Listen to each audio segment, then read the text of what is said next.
चल, देखो इस वीडियो के अंदर हम लोगों को अपना इंडियन इकोनॉमी का चैप्टर नंबर 2 कवर करना है। इस चैप्टर नंबर 2 की अगर बात करें तो इसकी वेटेज एग्जाम में करीबन 4 to 6 मार्क्स की रहती है। ठीक, इस वीडियो में टोटल चैप्टर नंबर 2 और 3 हम दोनों को कवर कर लेंगे अपनी बुक के हिसाब से, जो कि टीआरजेन वी के हो रही है। उन उस बुक के हिसाब से 2 और 3 चैप्टर आपका दोनों कवर इसके अंदर हो जाएगा। ठीक, तो अब इस चैप्टर में हमें पढ़ना क्या क्या है। देखो, लास्ट चैप्टर की अगर हम बात करें तो हमने ये पढ़ लिया था कि 1947 को जब देश आजाद हुआ था, उस समय हमारे देश की क्या पोजीशन थी, इकोनॉमिक कंडीशन क्या थी। अब हमें ये पढ़ाया जाएगा 1947 से लेके 1990 तक हमारे देश में क्या क्या हुआ। बेसिकली बात करें तो आपका चैप्टर 2 जो है वो 1950 तक रहता है, 1947 से लेके, जिसके अंदर कुछ मेजर डिसीजंस हमारे देश के अंदर लिए गए थे।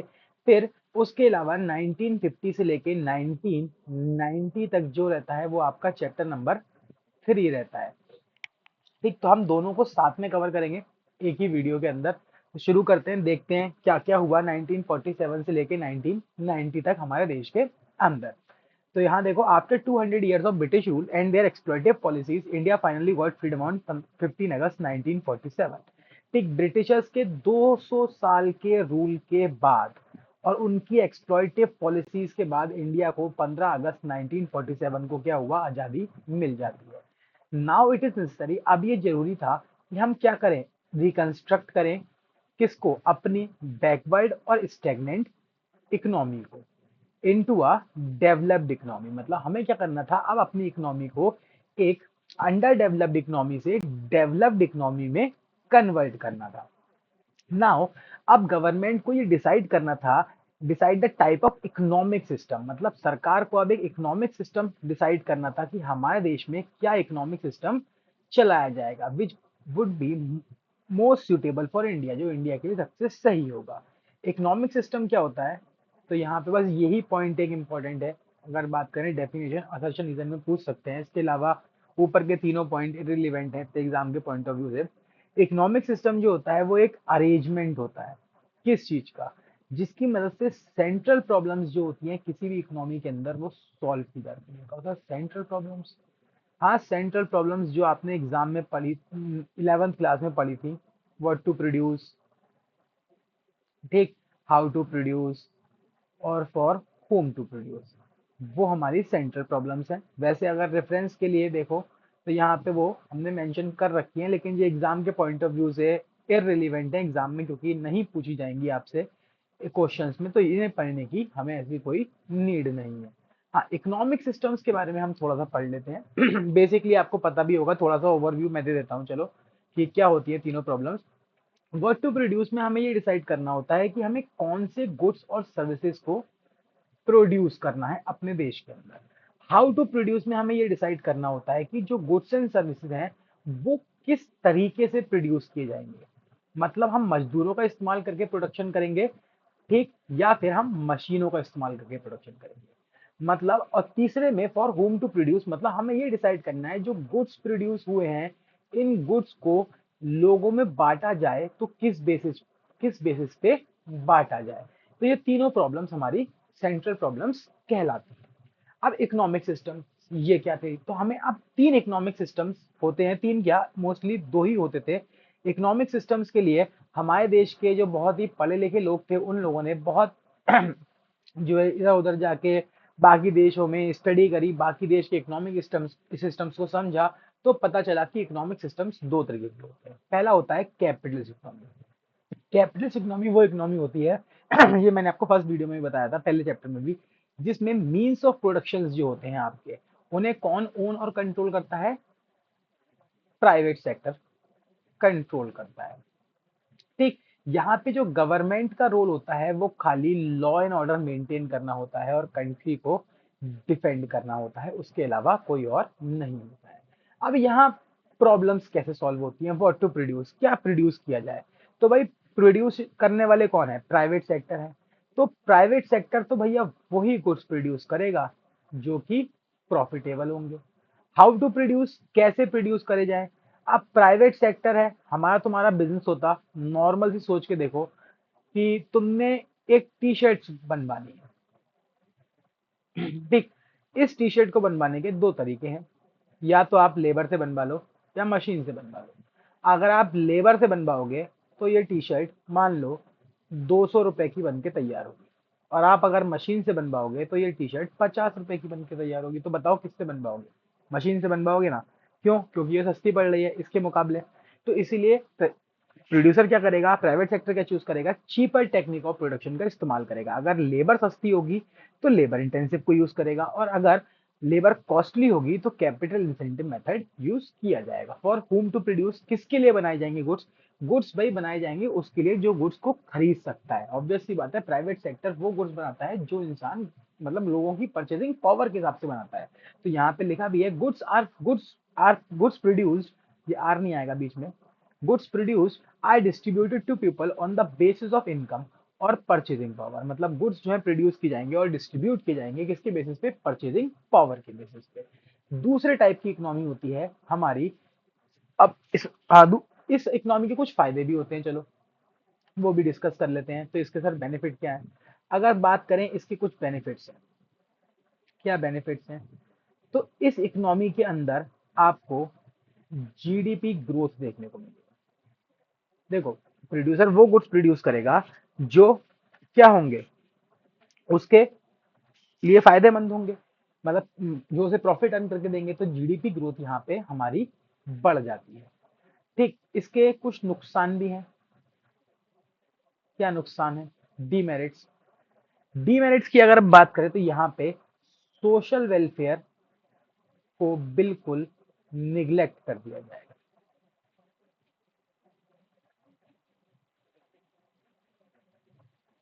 ठीक, सोशल वेलफेयर को बिल्कुल निग्लेक्ट कर दिया जाएगा। अब अगली इकोनॉमी की तरफ चलते हैं हमारी, जो कि है सोशलिस्ट इकोनॉमी। तो सोशलिस्ट इकोनॉमी क्या होती है? सोशलिस्ट इकोनॉमी वो इकोनॉमी होती है जिसमें जो मीन्स ऑफ प्रोडक्शन होते हैं उन्हें ओन और कंट्रोल कौन करता है? गवर्नमेंट करती है। मतलब यहाँ पे आपको प्राइवेट सेक्टर देखने को नहीं मिलेगा। ठीक है, तो व्हाट टू प्रोड्यूस, क्या प्रोडक्शन होगा, गवर्नमेंट ही डिसाइड करेगी कि क्या प्रोड्यूस करना है। और गवर्नमेंट क्या डिसाइड करेगी, कैसे डिसाइड करेगी, वो लोगों की जरूरत देखेगी कि लोगों को किस चीज की जरूरत है। ठीक, मतलब सोशल वेलफेयर के बेसिस पे गुड्स का डिसीजन किया जाएगा कि कौन से गुड्स प्रोड्यूस किए जाएं और कौन से गुड्स ना किए जाएं। जो समाज कल्याण के गुड्स होंगे, मतलब सोसाइटी के बेनिफिट्स के गुड्स होंगे, बेनिफिशियल होंगे सोसाइटी के लिए, उन्हें प्रोड्यूस ज्यादा किया जाएगा। हाउ टू प्रोड्यूस, कैसे प्रोड्यूस करेंगे, गवर्नमेंट ही डिसाइड करेगी कि गुड्स कैसे प्रोड्यूस करने हैं। अगर इकोनॉमी के अंदर एम्प्लॉयमेंट सिचुएशन अच्छी होगी, मतलब अनएम्प्लॉयमेंट नहीं होगा देश के अंदर, तो सरकार हो सकता है मशीन का इस्तेमाल करे। लेकिन अगर देश के अंदर एम्प्लॉयमेंट सिचुएशन बुरी होगी, मतलब बेरोजगारी होगी, तो सरकार लेबर इंटेंसिव मेथड का ही इस्तेमाल करेगी। तीसरा, फॉर होम टू प्रोड्यूस, किसके लिए प्रोड्यूस किया जाएगा? डिस्ट्रीब्यूशन होगा लोगों की जरूरत को देखते हुए। ठीक, ना कि उनकी औकात को देखते हुए कि वो क्या अफोर्ड कर सकते हैं। उनकी परचेजिंग पावर को यहाँ पे नहीं देखा जाएगा। ठीक, तो ये दो तरह की इकोनॉमी थी। अब मजेदार बात क्या थी? देखो, मजेदार बात ये थी कि कुछ हमारे देश के जो प्रोमिनेंट लीडर्स थे वो कैपिटलिस्ट इकोनॉमी के फेवर में थे, कुछ सोशलिस्ट इकोनॉमी के फेवर में थे। लेकिन हमारे जो जवाहरलाल नेहरू जी थे, उन्हें ये लग रहा था यार कि अगर हमने कैपिटलिस्ट इकोनॉमी को फॉलो किया तो भाई देखो इसमें सोशल वेलफेयर नहीं है, हमारा देश अमीरों का देश तो है नहीं, ज्यादातर हमारे देश में गरीब लोग रहते हैं। तो इसमें तो बेचारा गरीब बिल्कुल बर्बाद हो जाएगा, मर जाएगा। जीडीपी ग्रोथ तो हो जाएगी, वो तो ठीक है। दूसरे में उन्होंने क्या देखा? दूसरे में उन्होंने देखा इसमें सोशलिस्ट इकोनॉमी में उन्होंने कहा इसमें क्या बेनिफिट्स हैं, तो इसके बेनिफिट्स देखे गए। तो इसमें हमें बेनिफिट देखने को मिला सोशल वेलफेयर, कि इस इकोनॉमी में हमें सोशल वेलफेयर तो होगा, मतलब समाज का भला तो होगा। लेकिन नुकसान क्या होगा? इसमें नुकसान भी होगा। क्या होगा? जो जीडीपी है वो नहीं बढ़ेगी। है ना, जीडीपी हमारी नहीं बढ़ेगी, और क्या फायदा होगा, इक्विटी देखने को मिलेगी समाज में, ठीक, लेकिन जीडीपी इसमें नहीं बढ़ेगी, तो ये हमें देखने को मिलेगा। यहाँ पे कोई प्राइवेट प्रॉपर्टी वगैरह एग्जिस्ट नहीं करती होगी। तो अब सरकार ने सोचा कि भाई यार, ऐसा भी नहीं हो सकता, हमारा हिंदुस्तान इतना बड़ा देश है कि इस देश में हम बिल्कुल प्राइवेट सेक्टर को निग्लेक्ट ही कर दें, ऐसा होना भी बहुत मुश्किल है। तो जवाहरलाल नेहरू ने फैसला किया कि हम खुद का अपना एक इकोनॉमिक सिस्टम बनाएंगे, जिसको नाम दिया गया मिक्स्ड इकोनॉमिक सिस्टम। ठीक, ये कैपिटलिस्ट और सोशलिस्ट दोनों को मिला के बनाया गया था।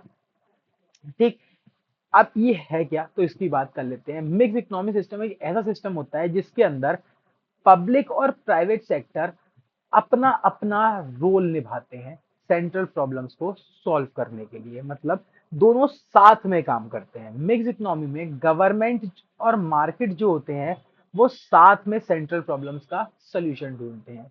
प्राइवेट सेक्टर वो गुड्स प्रोड्यूस करता है जो वो प्रोड्यूस कर सकता है अच्छे से। इसके अलावा गवर्नमेंट्स वो गुड्स प्रोड्यूस करती है जो समाज के लिए असेंशियल होते हैं।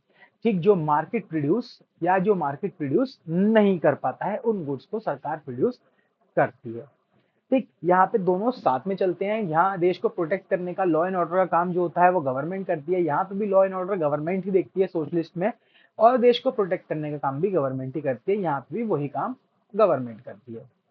अब इंडिया इंडिया ने क्या किया, मिक्स इकोनॉमिक सिस्टम अडॉप्ट किया, जैसे कि मैंने तुम्हें बताया, तो यहाँ पढ़ भी लेते हैं। After the freedom the leaders of Indian independent India like Jawaharlal Nehru was confused with regard to the economic system to be followed. मतलब वो कंफ्यूज थे इस बात को लेकर कि कौन सा सिस्टम फॉलो किया जाए, ठीक, कौन सा फॉलो करें, इस बात को कंफ्यूजन था। तो सम लीडर्स जो थे इस फेवर में थे कि हम सोशल इकोनॉमी को प्रेफर करें। However democratic country like India के अंदर प्राइवेट सेक्टर को कंप्लीटली डाइल्यूट, मतलब खत्म नहीं किया जा सकता, नॉट पॉसिबल था।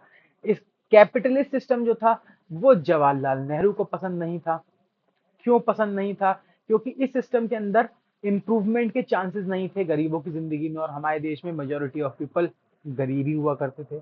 एज अ रिजल्ट क्या किया गया, मिक्स इकोनॉमिक सिस्टम जिसके अंदर बेस्ट फीचर्स थे किसके, सोशलिस्ट इकोनॉमी के और कैपिटलिस्ट इकोनॉमी के, दोनों को ऐड किया गया। कैसे, देखो, सोशलिस्ट इकोनॉमी से फायदा क्या होगा, आपको सोशल वेलफेयर देखने को मिलेगा, इक्विटी देखने को मिलेगी। कैपिटलिस्ट इकोनॉमी से क्या होगा, प्रॉफिट मैक्सिमाइजेशन देखने को मिलेगा, क्योंकि अगर हम बात करें प्राइवेट सेक्टर काम करेगा जिसकी वजह से जीडीपी बढ़ेगी। ठीक, तो ये इसको एडॉप्ट किया गया, इस चीज को सोचते हुए। अब अगला टॉपिक, अब भाई सिस्टम एडॉप्ट हो गया, अब क्या करा जाए, अब प्लानिंग करी जाए। तो अब इकोनॉमिक प्लानिंग करी गई, मतलब देश के लिए प्लानिंग करना शुरू करी गई। ठीक, इकोनॉमिक प्लानिंग क्या होती है उसकी भी बात कर लेते हैं। तो शुरू का ये वैसे रीड करने के पॉइंट ऑफ व्यू से ही है, इतना रिलेवेंट नहीं है एग्जाम के हिसाब से कि आप इसे ज्यादा ध्यान से पढ़ो, इसे खाली एक बार रीड कर लेना, तो मैं समझा देता हूँ क्या लिखा है। मिक्स इकोनॉमिक सिस्टम को फॉलो करने के बाद अगला नेक्स्ट इंपॉर्टेंट स्टेप था गवर्नमेंट के लिए कि रिवाइव करना पुअर और बैकवर्ड और स्टेगनेंट इकोनॉमी को, जो कि हमें ब्रिटिशर्स छोड़ के गए थे। For the development of Indian economy it was necessary for the government to plan for economy known as economic planning. Economy को, हम इंडियन इकोनॉमी को डेवलप करने के लिए गवर्नमेंट के लिए जरूरी था कि वो हमारी इकोनॉमी के लिए प्लानिंग करे। ठीक, जिससे क्या कहा गया, इकोनॉमिक प्लानिंग कहा गया। अब ये पॉइंट थोड़ा सा इंपॉर्टेंट है, एमसीक्यूज में एसोसिएशन में देखने को मिल सकता है। Economic planning can be defined as making major economic decisions by an authority on the basis of comprehensive survey of the economy as a whole।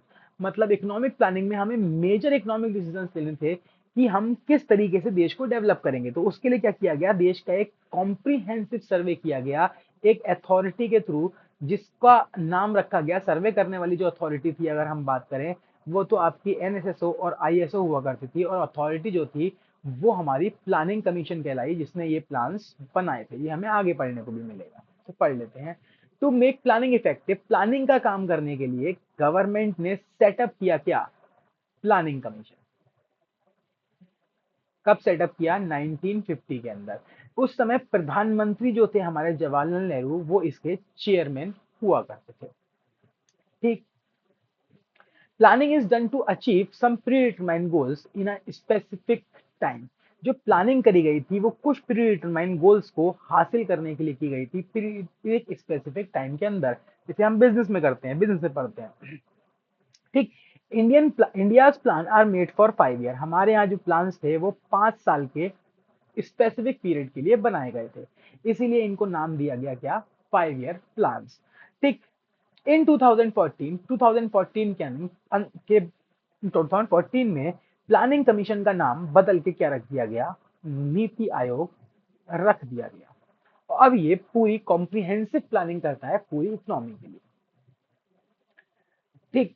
अब आगे देखते हैं 5 ईयर प्लान्स के गोल्स वगैरह क्या थे।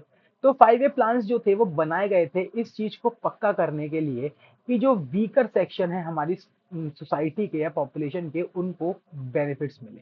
ठीक। पहला 5 ईयर प्लान जो था वो हमारा 1951 1 अप्रैल को सरकार के द्वारा लॉन्च किया गया था और खत्म हुआ था 31 मार्च 1956 को, 5 साल के बाद। अब 4 basic goals of planning. Planning के सरकार ने 4 गोल रखे थे मेनली। कौन कौन से? पहला ग्रोथ। ग्रोथ का मतलब जीडीपी ग्रोथ, कि हमें अपनी जीडीपी ग्रोथ को बढ़ाना है। तो यहाँ लिखा भी है, it refers to increase in country's capacity to produce the output of goods and services within the country. मतलब हमें क्या करना था, अपनी देश की कैपेसिटी को इंक्रीज करना था गुड्स एंड सर्विसेज की प्रोड्यूस करने के लिए। अब इसका मतलब क्या है, अगर हम बात करें इधर a large stock of productive capital, इसके लिए हमें क्या चाहिए, एक प्रोडक्टिव कैपिटल का लार्ज स्टॉक चाहिए और large size of supporting services चाहिए। ठीक। And increase in efficiency of productive capital and services, और साथ साथ अपनी प्रोडक्टिव कैपिटल और सर्विस की इफिशिएंसी को भी हमें बढ़ाना होगा। An indicator of economic growth is steady increase in GDP. अगर हम बात करें इकोनॉमिक ग्रोथ का एक better indicator steady increase in GDP होता है, मतलब जीडीपी में लगातार होती बढ़ोतरी को अच्छा माना जाता है। ठीक। Increase in GDP depend upon two factors. तो ये पॉइंट लिखने के हैं, ये दोनों पॉइंट अगर ये आता है तो ये एग्जाम में मैं बात करूं मोस्ट इंपॉर्टेंट टॉपिक है। ठीक। 3-3 मार्क्स में सेपरेट पूछी जाती है। तो ग्रोथ का मतलब हो गया जीडीपी ग्रोथ। तो इसमें क्या बताओगे, इसमें सबसे पहले लिखोगे कि एक, हमें क्या करना है, अपने देश की प्रोडक्शन कैपेसिटी को बढ़ाना है। आसान शब्दों में लिख सकते हो, दूसरा आप इग्नोर कर सकते हो, कोई दिक्कत नहीं है। ठीक। एक an indicator of economic growth is steady increase in GDP. मतलब इकोनॉमिक ग्रोथ का इंडिकेटर क्या होता है, स्टेडी इंक्रीज इन जीडीपी होता है। जीडीपी की ग्रोथ जो है वो 2 फैक्टर्स के ऊपर डिपेंड करती है। पहला, increase in the resource base of a country. मतलब जीडीपी बढ़ाने के लिए हमें क्या करना होगा, अपने देश के रिसोर्स के बेसिस को बढ़ाना होगा, मतलब नए रिसोर्सेज ढूंढने होंगे। या फिर increase in productivity through innovative technology. हमें क्या करना होगा, मॉडर्न टेक्नोलॉजी को अडॉप्ट करना होगा ताकि कम समय में ज्यादा प्रोडक्शन किया जा सके। जीडीपी, ये तो हमें पहले से ही पता है, लिखने की भी जरूरत नहीं है एग्जाम में। जीडीपी जो होती है कंट्री की, वो अलग अलग सेक्टर्स के थ्रू निकाली जाती है। प्लानिंग जो है इंडिया में करी गई थी ताकि जो नेचुरल रिसोर्सेज हैं उनको पूरी तरीके से एक्सप्लोर किया जा सके और producing technology were continuously improve, और प्रोडक्शन की जो टेक्नोलॉजी है वो लगातार इंप्रूव करी जा सके। आगे देखते हैं। एक शॉर्ट नोट सा दे रखा है, स्ट्रक्चरल कंपोजिशन और स्ट्रक्चरल चेंज के बीच का आपको यहाँ पे बात की जाए तो डिफरेंस सा दे रखा है कि इन दोनों टर्म्स में मतलब क्या होता है। देखो, स्ट्रक्चरल कंपोजिशन, कंपोजिशन का हमेशा ध्यान रखना मतलब होता है किन चीजों से मिलके कोई चीज बनी है, वो चीज कहलाती है कंपोजिशन। ठीक।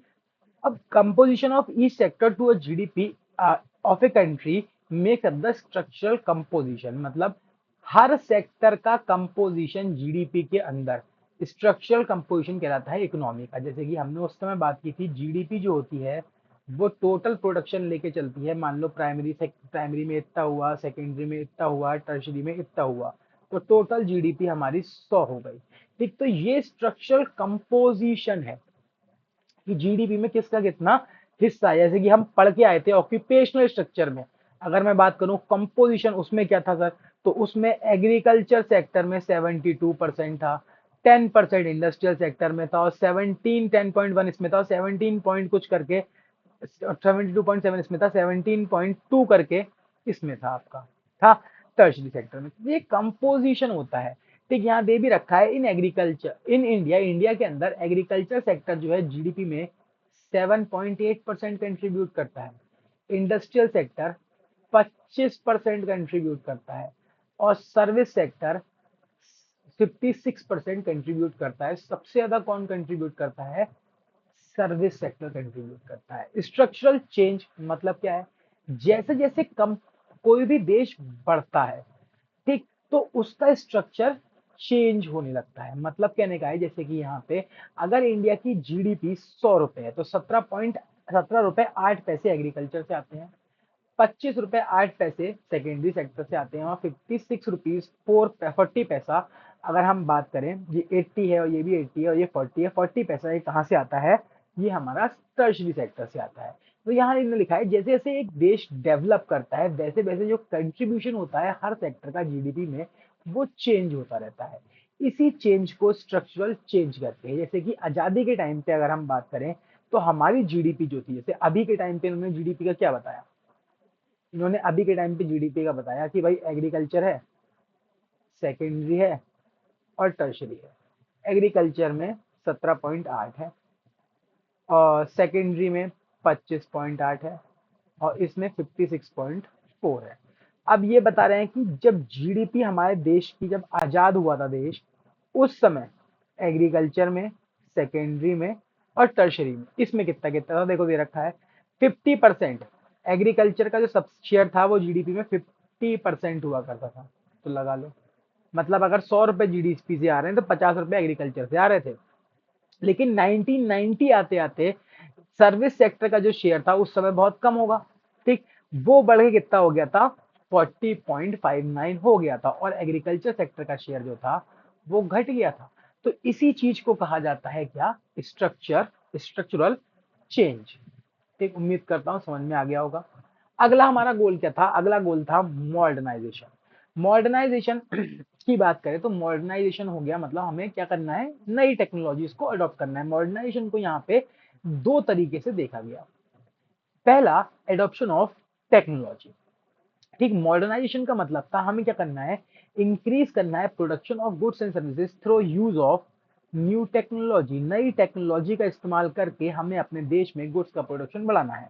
दूसरा, change in social outlook. Social outlook मतलब हमें समाज का एटीट्यूड, मतलब समाज की सोच को बदलना है, उसे भी मॉडर्नाइज करना है। Modernization also requires change in social outlook such as gender empowerment. हमें किसके ऊपर ध्यान देना है? जेंडर एम्पावरमेंट के ऊपर ध्यान देना है। इक्वल राइट्स प्रोवाइड करने हैं वुमेन्स को, ठीक। एक सोसाइटी जो होती है तभी सिविलाइज होती है या प्रॉस्परस होती है जब वो टैलेंट्स का इस्तेमाल करती है वुमेन्स का वर्क प्लेस के अंदर। तो हमें क्या करना है? ये करना है। तो अगर 3 नंबर में मॉडर्नाइजेशन वो पूछे, तो 3 नंबर में आप यही लिखेंगे कि मॉडर्नाइजेशन को दो पर्सपेक्टिव से देखा जाता है, एडॉप्शन ऑफ टेक्नोलॉजी और change in social outlook. Social outlook में आप ये बता देंगे कि मॉडर्नाइजेशन का मतलब हो गया सोशल आउटलुक, हमें क्या करना है? चेंज करना है सोशल आउटलुक, मतलब जैसे समाज में जेंडर एम्पावरमेंट हो गया, वुमेन्स को इक्वल राइट प्रोवाइड करने हैं, ये सब चीजें करनी है। एडॉप्शन ऑफ न्यू टेक्नोलॉजी, और क्या करना है? अपने ही टेक्नोलॉजी का इस्तेमाल करके ज्यादा से ज्यादा गुड्स प्रोड्यूस करने की कोशिश करनी है। अगला था सेल्फ लाइन। सेल्फ लाइन क्या था? सेल्फ लाइन का मतलब हो गया हमें किसी और पे डिपेंड नहीं रहना है। मतलब हमें अपने इंपोर्ट्स जो थे, अगर बात की जाए जो हम करा करते थे ब्रिटिशर्स के टाइम से अभी तक हमारे बहुत ज्यादा थे, वो हमें यहाँ कम करने थे। यहाँ लिखा है it means overcoming the need of external assistance. मतलब हमें क्या करना है? ओवरकम करना है। ओवरकम मतलब खत्म करनी है या कम करनी है क्या? जरूरत किस चीज की? बाहरी असिस्टेंस की। एक्सटर्नल असिस्टेंस मतलब बाहरी, असिस्टेंस का मतलब होता है मदद, ठीक। That is to have development through domestic resources. तो आ गई वही बात, हमें क्या करना है? डेवलपमेंट करना है अपने देश का डोमेस्टिक रिसोर्सेज का इस्तेमाल करके। The policy of self reliance was considered necessary to given priority during the first 7 plans. शुरू के 7 प्लान्स में इसको बहुत ज्यादा इंपॉर्टेंस दी गई थी, ठीक। टू बिकॉज क्यों? ताकि हम अपने देश में जो फॉरेन डिपेंडेंस है उसे कम कर सकें, और इसके अलावा फॉरेन इंटरफियरेंस को भी कम किया जा सके। क्यों? अगर हम बात करें फॉरेन डिपेंडेंस का, आपको समझ में आएगा आगे कि हम लोग फॉरेन पे डिपेंडेंस हुए 1990 में, जरूरत पड़ी हमें तो हमें क्या झेलना पड़ा, वो भी आपको आगे को मिलेगा। फॉरेन इंटरफेरेंस मतलब 1971 के आसपास जो था, हमारी वॉर चल रही थी पाकिस्तान से, तो वहाँ पे अमेरिका ने हमें फोर्स किया था उस वॉर को खत्म करने के लिए कि अगर आप वो खत्म नहीं करोगे तो हम आपकी फूड सप्लाईज वगैरह रोक देंगे, क्योंकि उस समय हमारे देश में सूखा पड़ा हुआ था और खाने की कमी थी। तो इस चीज को भी ध्यान में रखते हुए सेल्फ रिलायंट का जो टारगेट था 1961 के आसपास, 61 71 के आसपास, ये उस समय भी इस चीज को लेके भी दिमाग में रखा गया था। ठीक, इक्विटी, इक्विटी का मतलब हो गया क्या, सब में बराबरी। ठीक, तो यहाँ दे रखा है जो ऑब्जेक्टिव थे ग्रोथ के, मॉडर्नाइजेशन के, सेल्फ रिलायंस के, is to improve the kind of life. इनका उद्देश्य था लोगों के जीवन को अच्छा करना, विच पीपल आर लिविंग, जो लोग जीवन जी रहे हैं उसका। इसीलिए जरूरी था कि ये इंश्योर करना कि जो बेनिफिट्स हैं किसके, इकोनॉमिक प्रोस्पेरिटी के, वो सारे सेक्शंस को मिले, चाहे वो गरीब हो या अमीर। अकॉर्डिंग टू इक्विटी, इक्विटी का मतलब हो गया हर एवरी इंडियन मीट हिज और हर basic need of food, cloth, shelter, education और हेल्थ। कि हिंदुस्तान के हर इंसान की बेसिक नीड्स किन कौन कौन सी, फूड की, क्लॉथ्स की, शेल्टर की, एजुकेशन की, हेल्थ की पूरी की जाए। इक्विटी का मतलब हो गया inequality of wealth should be reduce, की जो वेल्थ की डिफरेंस है, मतलब अमीर और गरीब की जो डिफरेंसेस हैं या दूरी है या जो अगर हम बात करें गैप है, उसे कम किया जाए। इसके बाद अगला टॉपिक अचीवमेंट ऑफ गोल्स, तो ये आपको नहीं पढ़ना है, अब ये आपके सिलेबस के बाहर है। ठीक, तो ये छोड़ सकते हैं हम, ये भी उसी का पार्ट है तो इसको भी छोड़ देते हैं, ये भी उसी का पार्ट है। आगे बढ़ते हैं, अगला यहाँ से आता है एग्रीकल्चर डेवलपमेंट। अब देखो भाई, अब हमें पढ़ाया जाएगा 1950 से लेके, यहाँ तक 1950 तक की बात हो गई, तो हमने ये भी पढ़ लिया कि भाई हमारा 1 अप्रैल 1956 को पहला 5 ईयर, 1951 को पहला 5 ईयर प्लान शुरू हो गया। तो अब वही बताया जाएगा हमें कि भाई 1950 से लेके 1990 तक देश में क्या क्या हुआ। तो हमें हर सेक्टर के बारे में अब पढ़ाया जाएगा, हमारे एग्रीकल्चर सेक्टर के बारे में भी पढ़ाया जाएगा, इंडस्ट्रियल सेक्टर के बारे में पढ़ाया जाएगा और फॉरेन ट्रेड के बारे में भी पढ़ाया जाएगा, जिन तीनों सेक्टर के बारे में हम फर्स्ट चैप्टर में पढ़ के आए थे। तो अब डिफरेंसेस नोट करते हैं ना कि क्या क्या डिफरेंसेस है वहां से लेके यहाँ तक। ठीक, अब एग्रीकल्चर डेवलपमेंट के बारे में सबसे पहले पढ़ाया जाएगा। Low productivity of agriculture sector force India to import food from United States of America in 1965। देखो आई गई वो बात मैंने कही थी तुमसे, 1961 या उस समय के 1971 के आसपास की हमारी वॉर चल रही थी, उस समय हमारे में फूड क्राइसिस की समय हमें फूड ग्रेन्स इंपोर्ट वगैरह करने पड़ रहे थे। ठीक, तो उस समय हमारी ये स्थिति थी। एग्रीकल्चर सेक्टर जो था वो हमारे देश की सबसे ज्यादा वर्क फोर्स को एम्प्लॉय कर रहा था। ठीक, अप्रोक्स 70 से 75% के बाद के आसपास। सो फर्स्ट 5 ईयर प्लान जो था वो एग्रीकल्चर डेवलपमेंट के ऊपर ही ध्यान में रखते हुए बनाया गया। ठीक, फीचर्स ऑफ एग्रीकल्चर सेक्टर, अब हमें एग्रीकल्चर सेक्टर के बारे में पढ़ाया जाएगा कि एग्रीकल्चर सेक्टर की उस समय क्या स्थिति थी। 1947 वाले वो अलग थी। पिछले चैप्टर में जो आपने क्वेश्चन पढ़ा था, ध्यान रखना वो भी क्वेश्चन 3 से 4 मार्क्स का आ सकता था और ये क्वेश्चन भी 4 मार्क्स का आ सकता है बड़े प्यार से। ठीक, तो इसमें उसमें फर्क क्या है, उसमें आपसे पूछा जाएगा features of agriculture sector on the eve of independence, साफ लिख के आएगा, और इसमें खाली लिख के आएगा फीचर्स ऑफ एग्रीकल्चर सेक्टर। ठीक, तो देखते हैं पहला है क्या, लो प्रोडक्टिविटी। ये तो सर हम पहले से पढ़ के आए हैं। इंडिया का एग्रीकल्चर सेक्टर जो था वो अपनी लो प्रोडक्टिविटी के लिए जाना जाता था, या अभी भी जाना जाता है। ठीक, lack of knowledge was responsible for the stagnation in this sector. जो लैक ऑफ नॉलेज थी वो रिस्पॉन्सिबल थी स्टैग्नेशन के लिए। ठीक, जो एग्रीकल्चर सेक्टर का कंट्रीब्यूशन था, अगर हम बात करें किसमें, जीडीपी में, वो बहुत ही कम था। और एग्रीकल्चर सेक्टर के अंदर हमारे देश की 50% से ज्यादा पॉपुलेशन क्या कर रही थी, काम कर रही थी। उसके अलावा डिसगाइज अनएम्प्लॉयमेंट ये देखने को मिल रहा था। ये क्या है, डिसगाइज अनएम्प्लॉयमेंट। डिसगाइज अनएम्प्लॉयमेंट मतलब एक ऐसी सिचुएशन होती है जिसमें एक काम को करने के लिए जितने लोगों की जरूरत होती है उससे ज्यादा लोग उस काम में एंगेज होते हैं। फॉर एग्जाम्पल, मान लो ये एक plot of peace of land है। ठीक, यहाँ पे कुछ किसान हैं, वो कुछ खेती करते हैं अपनी। ठीक, तो ये 3 भाई हैं जो मिलके खेती करते हैं। ये खेती करते हैं तीनों मिलके, तो प्रोडक्शन होता है, कोई भी चीज मान लो 120 kg। या 1200 kg। ठीक, अब क्या हुआ नेक्स्ट सीजन में, इस सीजन में कितना प्रोडक्शन हुआ, 21 kg। अब आया क्या सीजन 2। सीजन 2 में किसी वजह से जो इनका ये तीसरा भाई था, ये शहर चला गया नौकरी ढूंढने, या किसी और काम से चला गया, तो ये अवेलेबल नहीं है। अब ये दोनों लोग ही काम कर रहे हैं इस जमीन के टुकड़े पे, जमीन अभी भी उतनी ही बड़ी है। तो काम हुआ, काम करा, काम करा, काम करा, तो प्रोडक्शन हुआ इस बार कितना हुआ होगा, इस बार भी 1200 किलो हुआ। तो ये क्या हुआ, इंसान तो कम हो गया लेकिन प्रोडक्शन अभी भी उतना है। तो अगर मैं ऑन एन एवरेज देखूं तो दो तीन लोग मिलके भी 1200 किलो उगा रहे थे और दो लोग मिलके भी 1200 किलो उगा रहे हैं। तो इसका मतलब ये तीसरा इंसान का कंट्रीब्यूशन जो था, वो हम ये कह सकते हैं कि बिल्कुल नहीं है, नील है। ये कोई भी कंट्रीब्यूशन नहीं कर रहा था, जीरो कंट्रीब्यूशन दे रहा था। ठीक, तो इस तीसरे इंसान को ही क्या कहा जाता है, डिसगाइज्ड अनएम्प्लॉयड कहा जाता है, या डिसगाइज्ड अनएम्प्लॉयमेंट कहा जाता है। तो वही यहाँ लिखा है, it refers to a state in which more people are engage in a work that are actually needed. ये एक वो सिचुएशन होती है जिसमें ज्यादा लोग काम कर रहे होते हैं, इतनों की जरूरत होती है उससे ज्यादा। तो आप एग्जाम्पल के तौर पे ये अपनी लैंग्वेज में लिख के वहां पे समझा भी सकते हो, अगर 3 नंबर में पूछ जाता है। Depend dependence on rainfall, depend लिखा है, ये डिपेंडेंस होना चाहिए था, गलत लिखा है, ये डिपेंडेंस होना चाहिए, डिपेंडेंस ऑन रेनफॉल।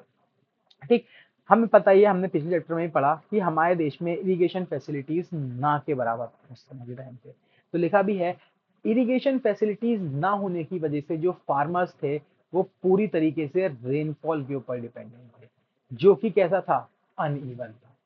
ठीक, अच्छा रेनफॉल होता था तो अच्छी फसल होती थी, बुरा रेनफॉल मतलब बुरी फसल। तो ये देखने को मिलता था हमें। सब्सटेंस फार्मिंग, सब्सटेंस फार्मिंग एक प्रैक्टिस होती है क्रॉप्स को ग्रो करने की, only for one one's use without any surplus for trade. मतलब सब्सटेंस फार्मिंग में एक फार्मर क्या करता है, वो अपनी जितनी भी खेती करके फसल उगाता है वो उसे खुद ही कंज्यूम कर लेता है, मार्केट में नहीं सेल करता है। ठीक, तो ये कहलाती है हमारी सब्सटेंस फार्मिंग। आउटडेटेड टेक्नोलॉजी, ये क्या है, आउटडेटेड मतलब हो गई एक तरीके से ऑब्सोलीट, पुरानी टेक्नोलॉजी। ठीक, अगर हम बात करें उस जमाने में भी किसान जो था, there were many obsolete technology and harvesting machines.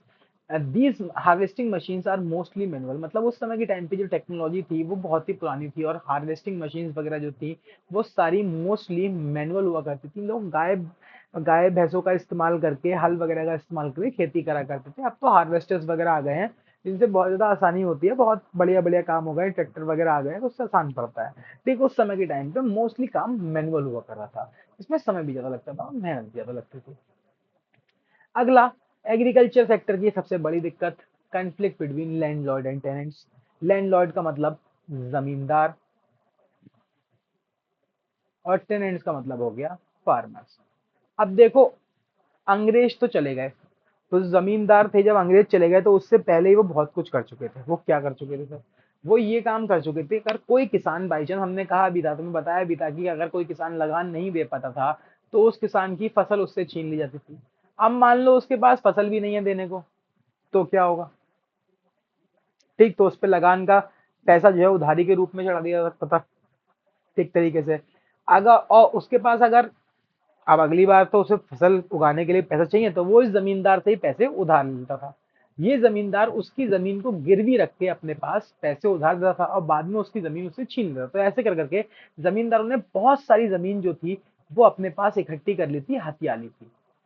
ठीक है, तो अब ये जमींदार क्या करते थे, अब ऑब्वियस सी बात है, इतनी सारी जमीन पे एक इंसान, एक जमींदार खेती थोड़ी नहीं कर सकता है। तो ये जमींदार क्या करता था, जमीन को पट्टे पे देता था, पटाई पे देता था, जिसे आज के टाइम पे हिंदी में पटाई कहते हैं। ठीक है, जमीन कुछ ऐसी काम है, पट्टे पे देने का कुछ ऐसी मतलब होता है। अब एक्यूरेटली तो मुझे भी नहीं पता इसमें क्या सीन होता है। इसमें ये सीन होता है, जमींदार जो है अपनी जमीन का एक टुकड़ा एक किसान को किराए पे दे देता है, रेंट पे दे देता है, उससे कहता है ये जमीन अब से तुम्हारे को हम किराए पे देते हैं, इस जमीन पे तुम जो सी फसल चाहो वो सी फसल उगाओ, जो भी प्रोडक्शन होगा, जितना भी प्रोडक्शन होगा, उस प्रोडक्शन में से मैं जो हूँ रेंट के तौर पे वो डिसाइड कर लेते थे, कभी कभी डिसाइड नहीं भी होता था। ठीक, तो उसके तौर पे उसमें से वो कहता था कि मैं कुछ ना कुछ लेके चला जाऊंगा, जैसे मान लो 2 कट्टे। ठीक, तो ये बहुत बड़ी समस्या थी। तो यहाँ लिखा भी है, फार्मर्स जो थे वो often a part of critical contact, वो क्रिटिकल कॉन्टेक्ट के पार्ट हुआ करते थे, जो कि उन्हें लैंडलॉर्ड से बाउंड कर देते थे। ठीक, लैंडलॉर्ड क्या करते थे, use to acted huge amount of interest from the farmers, और लैंडलॉर्ड जो होते थे वो फार्मर्स से खूब ज्यादा अमाउंट ऑफ इंटरेस्ट लिया करते थे, मतलब लोन वगैरह के तौर पे दे दिया। अब लोन का ब्याज भी ले रहे हैं, ब्याज भी चला रहे हैं, फसल भी ले रहे हैं, तो एक तरीके से पूरी तरीके से किसानों को बुरी तरीके से एक्सप्लॉइट की तरह था यहाँ पे। पॉलिसीज ऑफ एग्रीकल्चर डेवलपमेंट, ये क्या था, अब सरकार ने क्या किया, एग्रीकल्चर डेवलपमेंट की पॉलिसीज को लागू करना कोशिश करी, मतलब सरकार रिफॉर्म्स लेके आई एग्रीकल्चर सेक्टर के अंदर। ठीक, तो सबसे पहला रिफॉर्म्स कौन सा आया, लैंड रिफॉर्म्स आया, मतलब सरकार जमीन से जुड़े रिफॉर्म्स लेके आई। ठीक, ये इंट्रोड्यूस किए गए थे ताकि अंडर डेवलप्ड और डेवलपिंग कंट्रीज में पहले भी बाकी, ताकि रेशनल लैंड डिस्ट्रीब्यूशन पैटर्न को हासिल किया जा सके, मतलब लैंड डिस्ट्रीब्यूशन पैटर्न को बराबर किया जा सके। ठीक, लैंड रिफॉर्म्स जो थे were needed to achieve the objective of equity, ये जो सरकार का ऑब्जेक्टिव था, हमने 5 ईयर प्लान में रखा था, चौथा ऑब्जेक्टिव हमारा, उसको हासिल करने के लिए बहुत ज्यादा जरूरी था। ठीक, और कल्टीवेटर्स का जो था वो एक्सप्लॉयटेशन भी रोकना था, क्योंकि सरकार को भी पता था ऐसा हो रहा है। तो सरकार ने लैंड रिफॉर्म में पहला काम क्या किया, सबसे पहला काम किया एबोलिशन ऑफ इंटरमीडिएटरी। इंटरमीडिएटरी मतलब जमींदार। अभी भी कहीं ना कहीं जमींदारी सिस्टम जो था वो चल रहा था, सरकार ने इन जमींदारों को सबसे पहले खत्म करा, बोले आज से ये सिस्टम चलेगा भी नहीं। एबोलिशन ऑफ इंटरमीडिएटरी से जमींदारों के हटने से क्या हुआ, करीबन 2 लाख से ज्यादा किसान जो थे हमारे, जो पहले टीनेंट्स हुआ करते थे, मतलब किराएदार हुआ करते थे, वो अब डायरेक्टली सरकार के कांटेक्ट में आ गए थे। और सरकार ने क्या करा, इसके साथ ही जमींदारों से जमीन छीन के जो ओनरशिप राइट्स थे वो टेनेंट्स को ही, मतलब किसानों को ही दे दिए। जिससे क्या हुआ, जिससे सरकार को ये उम्मीद थी कि इससे क्या होगा, आउटपुट बढ़ेगा और किसान और मेहनत से काम करेगा। मतलब पहले के टाइम पे सरकार ने ये सोचा कि यार पहले किसान जमींदार से किराए पे जमीन लेता था। ठीक, अब जमींदार उससे मन माफिक पैसा वसूल करता था जमीन का, तो वो भी अच्छे से फसल का हिस्सा लेता था। तो वो भी भैया अगर बात करें तो अच्छे से प्रोडक्शन नहीं करते, तो कहता है ज्यादा प्रोडक्शन हो जाएगा तो वैसे ही छीन के ले जाएगा, यार क्या करना है मेहनत करके, हो सकता है कम पे तरस खा दे। तो वो लोग भी अच्छे से काम नहीं करते थे। तो सरकार ने सोचा अगर हम ये जमीन का मालिक इन्हें खुद बना दें तो हो सकता है भैया एग्रीकल्चर प्रोडक्टिविटी बढ़ जाए। तो सरकार ने क्या किया, जो ओनरशिप राइट्स थे वो जमींदारों से छीन के फिर से किसानों को देना शुरू कर दिए। मेन मोटिव क्या था, एक्सप्लॉयटेशन रोकना था कल्टीवेटर्स का, जो जमींदारों के द्वारा किया जा रहा था। हाउएवर लेकिन ये जो गोल था इक्विटी का, जो हम पहले पढ़ के आए, ये क्वेश्चन भी आ जाता है एग्जाम के अंदर, बहुत ही डिटेल्ड में क्वेश्चन पूछ लेते हैं, ये बहुत इंपॉर्टेंट पॉइंट है, ये एग्जाम में पर्टिकुलर पूछ लेते हैं वो 3 मार्क्स से।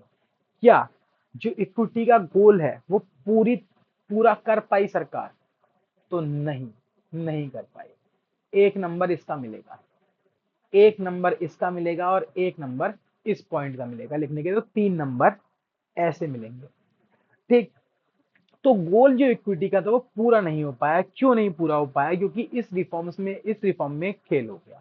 क्या हो गया, कुछ एरियाज में जो फार्मर जमींदार थे, मतलब जो जमींदार खुद खेती भी करते थे, उन वो अभी भी जो है जमीन का एक बहुत बड़ा हिस्सा उनके हाथ में था, क्योंकि वो उन्होंने खुद को फार्मर ही दिखा रखा था कि हम ही खेती करते हैं, हम ही फार्मर हैं।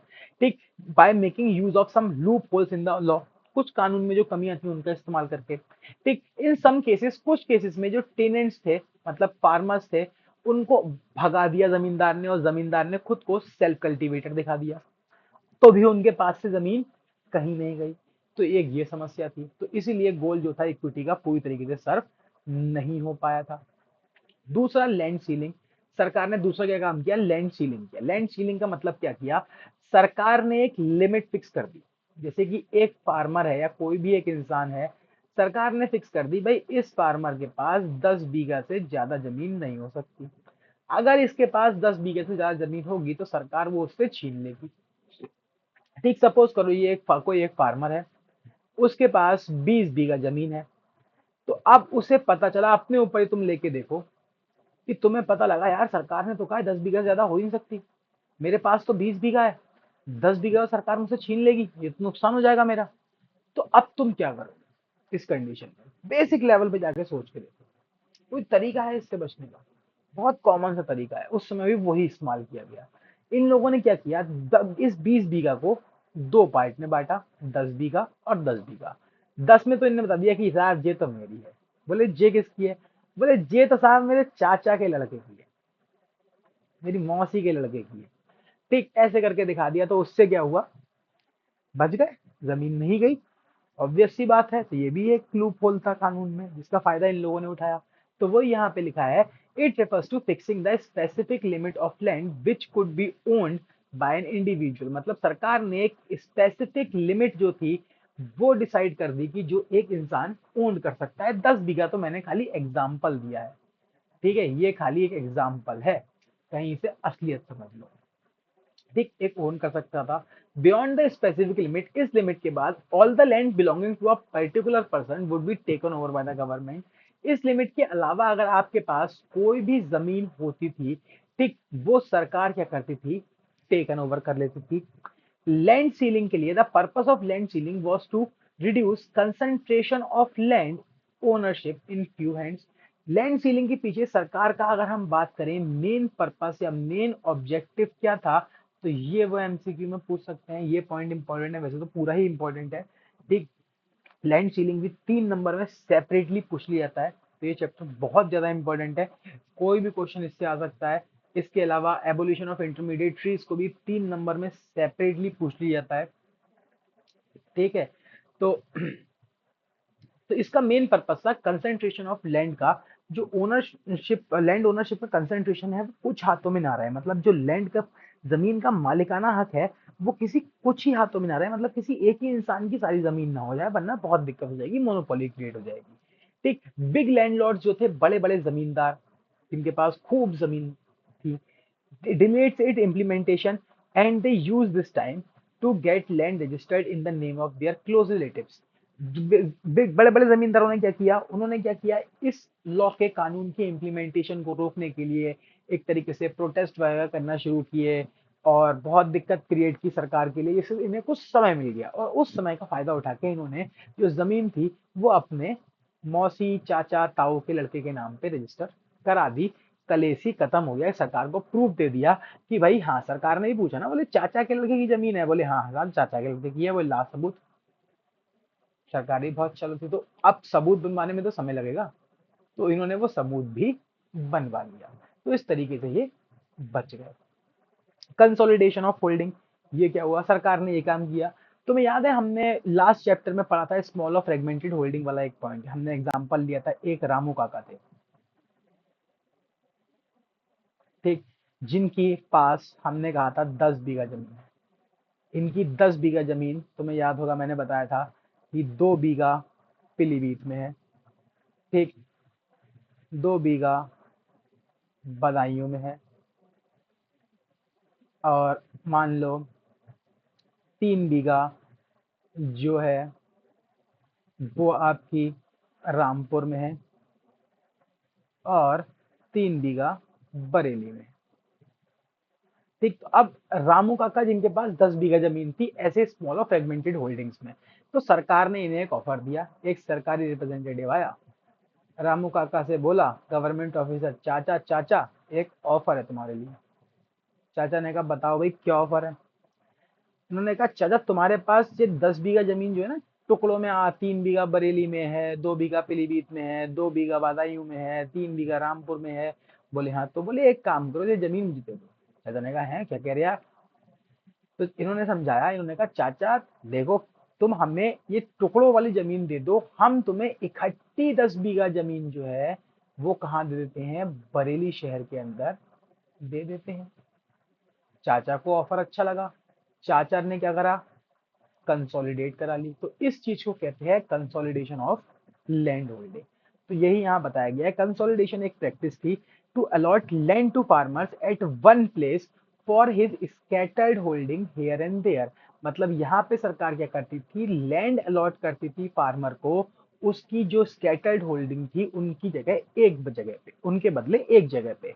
इससे क्या होता था, जो कॉस्ट ऑफ कल्टीवेशन थी वो भी कम होती थी, और फ्रेगमेंटेड होल्डिंग्स भी इससे कम हुई। कॉस्ट ऑफ कल्टीवेशन कैसे कम है, अब कैसे कम हुई, अब खुद सोचो ना यार। एक इंसान है, रामू काका, ये बेचारा कैसे करेगा इन जगहों पे खेती। यहाँ पे कुछ ना कुछ लोगों को नौकरी पे रखना पड़ेगा अगर खेती करवाएगा किसी से, तो उनको भी तो पैसा देना पड़ेगा, खर्चा होगा नहीं होगा ज्यादा। तो अब क्या है, अब इकट्ठी एक ही जगह पे है, तो देख सकते हैं घर के सारे लोग आराम से बैठ के एक साथ। ठीक 2004 आते आते इसमें दे भी रखा ही एक डाटा पॉइंट है कि इतने लाख हेक्टेयर लैंड जो थी वो हमारी सरकार ने कंसोलिडेट कर दी। ठीक, तो इसके ये 3 पॉइंट्स थे। इसके अलावा सरकार ने और क्या किया, एक छोटा मोटा पॉइंट ये है, रेगुलेशन ऑफ लैंड। ठीक, एक्सप्लॉयटेशन को रोकने के लिए, अब देखो भाई, जमीन को किराए पे देने का काम, पट्टे पे देने का काम सरकार रोक तो सकती नहीं थी। देख, हर किसी किसी के पास है इतनी जमीन, मान लो 10 बीघा ही है एक इंसान की लिमिट के अकॉर्डिंग ही। अब वो कह रहा है कि भैया मैं खुद नहीं करूंगा खेती, मैं चाहता हूँ कोई और करे, मेरी जगह मैं पैसे दूंगा, मैं किराया लूंगा। ठीक, तो सरकार ने कहा भाई ठीक है, अगर तुम किराए पे ऐसे करवाना चाहते हो खेती तो उसका भी तरीका है। तुम्हें क्या मिलेगा, उस जमीन का किराया मिलेगा। अब कितना मिलेगा, 1/3 ऑफ क्रॉप वैल्यू मिलेगा। मतलब फॉर एग्जाम्पल अगर 300 किलो का प्रोडक्शन होगा तो तुम्हें कितना मिलेगा, तो तुम्हें 300 किलो का 1/3 मतलब 100 kg मिल जाएगा, या उसके पैसे मिल जाएंगे। अगला क्या आया, कॉपरेटिव फार्मिंग। कॉपरेटिव फार्मिंग ये क्या था, सरकार ने समझाया उन लोगों को जिनके पास बहुत छोटी छोटी जमीन के टुकड़े थे। ये मैं ऐसे समझा देता हूँ, इसमें लिखा हुआ नहीं है, एग्जाम में ऐसे ही लिख देना। जैसे मान लो 3 लोग थे, रमेश, सुरेश और महेश। ठीक, रमेश के पास 2 बीघा जमीन थी, इसके पास 3 बीघा जमीन थी, इसके पास 1.5 बीघा जमीन थी। अब इन तीनों की जमीन की किस्मत वाली बात ये थी, ये बीच में जो गैप दिख रहा है ये गैप भी नहीं था उनके बीच में। ये इन तीनों की जमीन जो थी वो बिल्कुल आपस में मिली हुई थी। ठीक, जो ये जमीन थी अगर हम बात करें, इनकी आपस में बिल्कुल मिली हुई हुआ करती थी, बिल्कुल मिली हुई जमीन थी। बस बीच में इन्होंने अपनी बाउंड्री बना रखी थी। सरकार ने इन्हें आइडिया दिया। सरकार ने क्या आइडिया दिया, सरकार ने इनसे कहा कि तुम लोग अलग अलग खेती करते हो, बोले हाँ, बोले अलग अलग सामान बेचते हो, बोले हाँ। बोले एक काम करो, सरकार का नाम मत लिखना इस समय बस लिख देना कोऑपरेटिव फार्मिंग एक मेथड है, वो समझ लो कैसे लिखना है, पहले कॉन्सेप्ट समझ लो क्या होता है। ठीक, तो सरकार ने इन्हें एक आइडिया दिया। क्या आइडिया दिया, कि तुम लोग कोऑपरेटिव फार्मिंग करो। मतलब बोले तुम तीनों ही तो वीट उगा रहे हो, बोले हाँ हम तीनों ही वीट उगा रहे हैं। तो बोले एक काम करो ना, तीनों अपनी जमीन को इकट्ठा कर लो और तीनों इकट्ठा वीट उगाओ, और बाद में जो प्रोडक्शन हो उसे क्या करना, अपने जमीन के रेशियो में बांट लेना। ठीक, इससे क्या होगा, तुम्हारे को इनपुट कम पड़ेगा, मेहनत कम करनी पड़ेगी, और तुम्हारा काम भी अच्छा होगा। और अगर इकट्ठा बेचोगे बाद में पैसे बांट लेना। अगर इकट्ठा अपना अपना प्रोडक्शन अलग नहीं करना चाहते हो तो इकट्ठी वीट जो भी प्रोड्यूस हो पहले उसे बेच देना मार्केट में, और उसके बदले जो पैसे मिले फिर उस पैसे को जैसे हम पार्टनरशिप में बांटते थे रेशियो में, वैसे अपने भाई रेशियो में बांट लेना। सिंपल कहानी। तो इनकी ये समझ में आया तो इन्होंने कोऑपरेटिव फार्मिंग करना शुरू की। तो कोऑपरेटिव फार्मिंग एक मेथड होता है फार्मिंग के अंदर जिसमें किसान क्या करते हैं, कोऑपरेटिवली एक पीस ऑफ लैंड को इकट्ठा करके क्या मतलब एक तरीके से फार्म करते हैं, और उसके बाद उसके प्रोड्यूस को बेच के आपस में पैसे वगैरह बांट लेते हैं, प्रॉफिट बांट लेते हैं। तो कंक्लूजन की बात करें तो क्या नतीजा निकला, अगर कंक्लूजन की बात की जाए तो लैंड रिफॉर्म्स जो थे वो सक्सेसफुल रहे। कहाँ पे, केरला में और वेस्ट बंगाल में। क्यों रहे, क्योंकि जो गवर्नमेंट थी यहाँ की वो बहुत ही ज्यादा कमिटेड थी सरकार की लैंड रिफॉर्म्स की पॉलिसीज की तरफ, मतलब उन्होंने ईमानदारी से अपना काम करा। अनफॉर्चुनेटली लेकिन क्या हुआ, जो अदर स्टेट थी did not have the same level of commitment, वहां पे हमें सेम लेवल ऑफ कमिटमेंट देखने को नहीं मिला।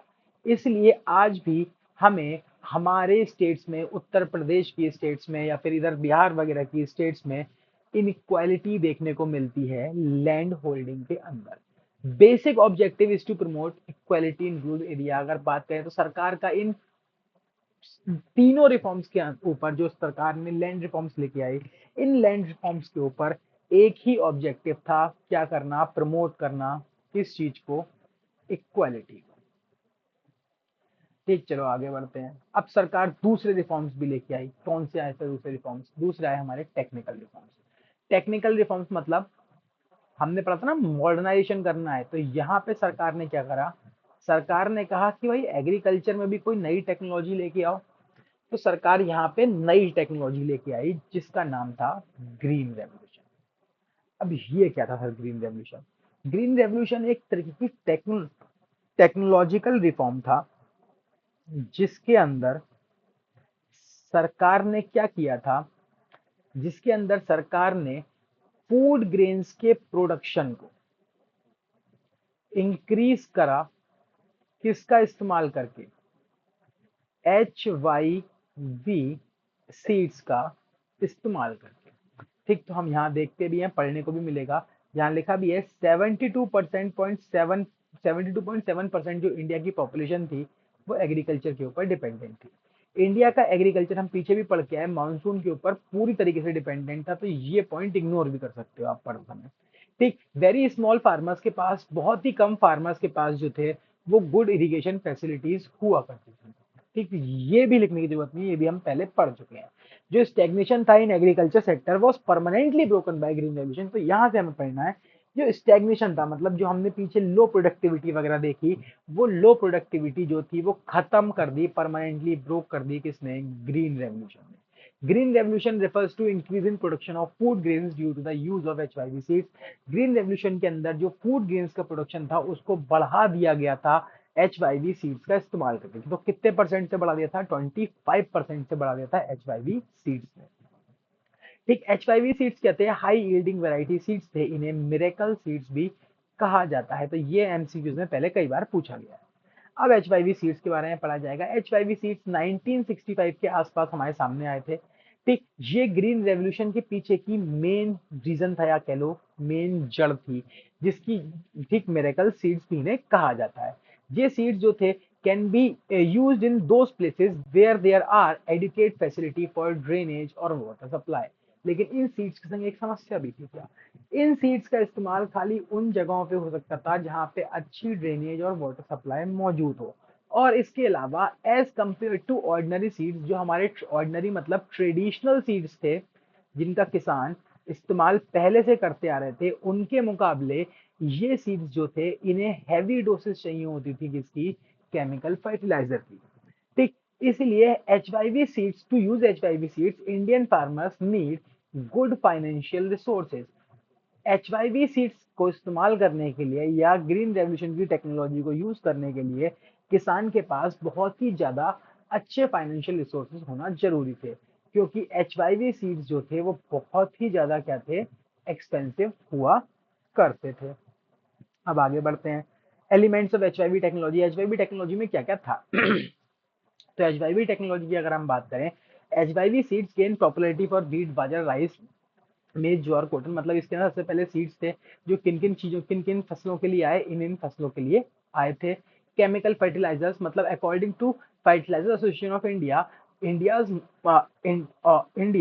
ऑलमोस्ट इतने लाख टन, मतलब 227.28 लाख टन केमिकल फर्टिलाइजर जो था वो कंज्यूम कर लिया हमारे देश के किसानों ने 2018-19 के बीच में, एक साल के अंदर।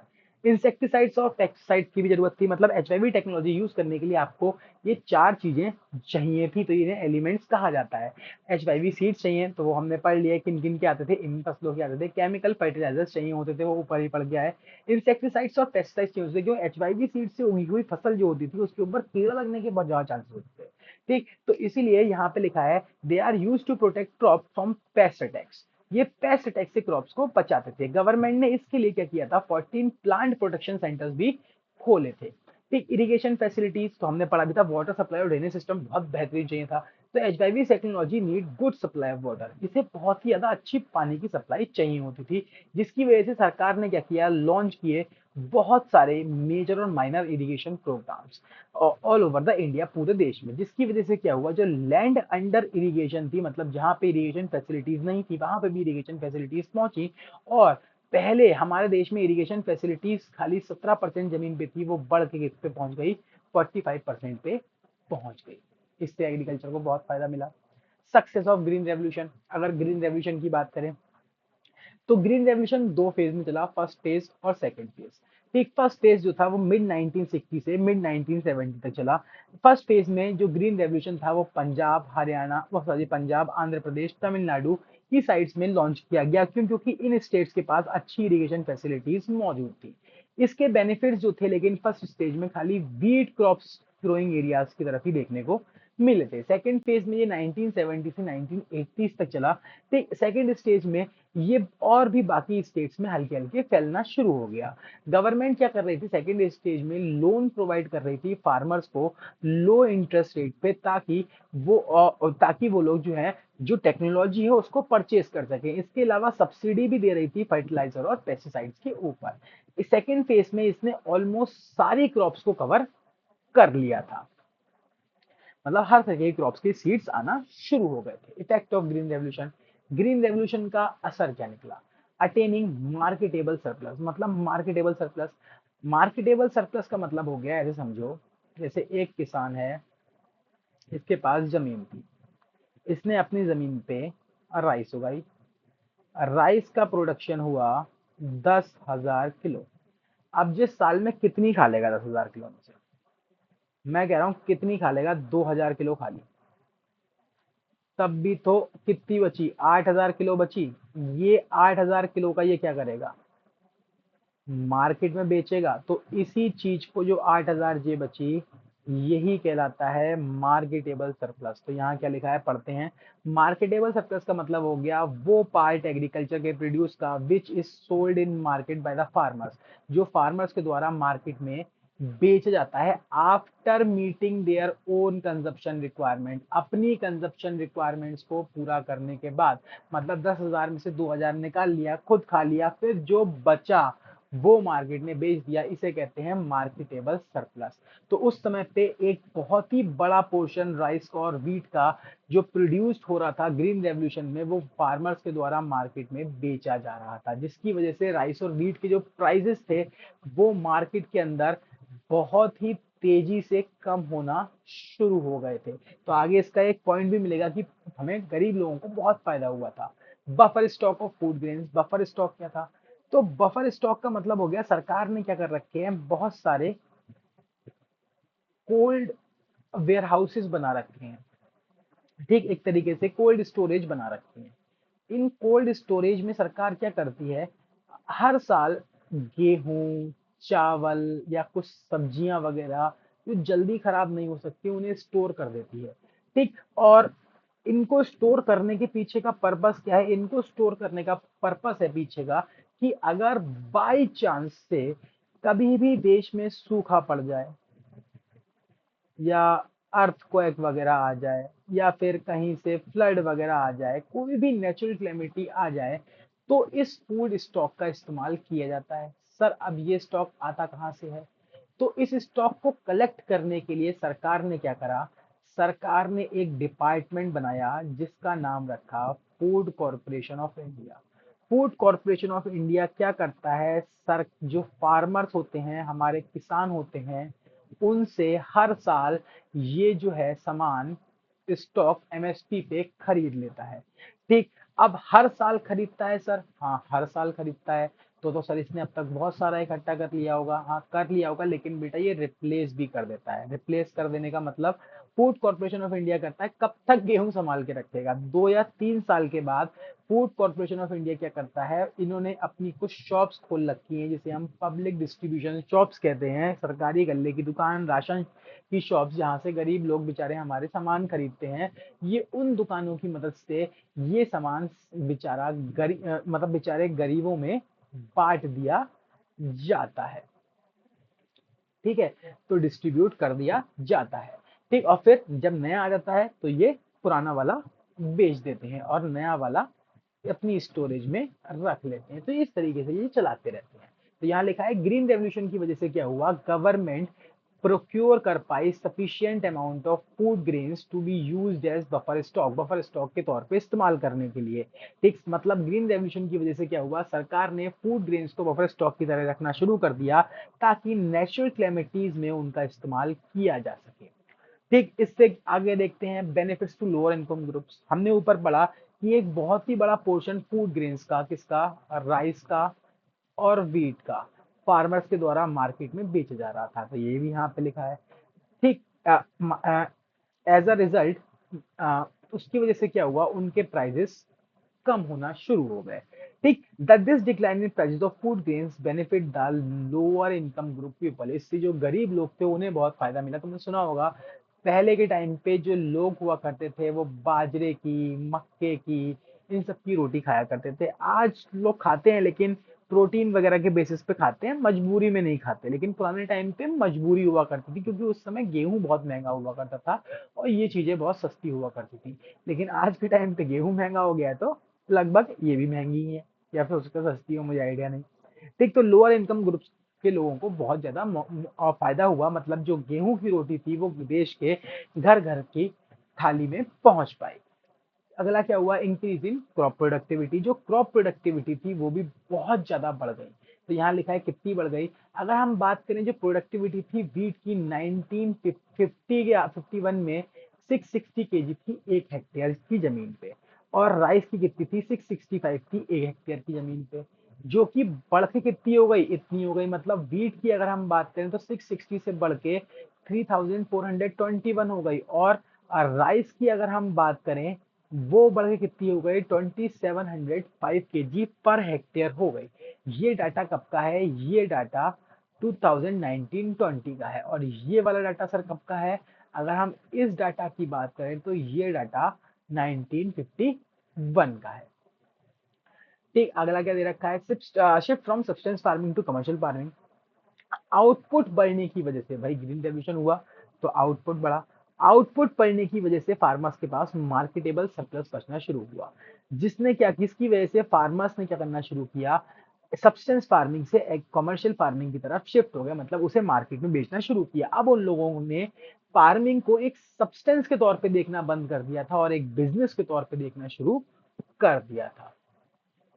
अगला देखते हैं risk involve in green revolution. Green revolution में सर कौन कौन से रिस्क थे, तो सबसे पहला रिस्क था पेस्ट अटैक का। इसकी वजह से हमें इंसेक्टिसाइड्स और पेस्टिसाइड्स का इस्तेमाल करना पड़ा था। जो HIV क्रॉप्स थी were more prone to attack by pest. इनमें कीड़ा लगने का बहुत ज्यादा खतरा होता था।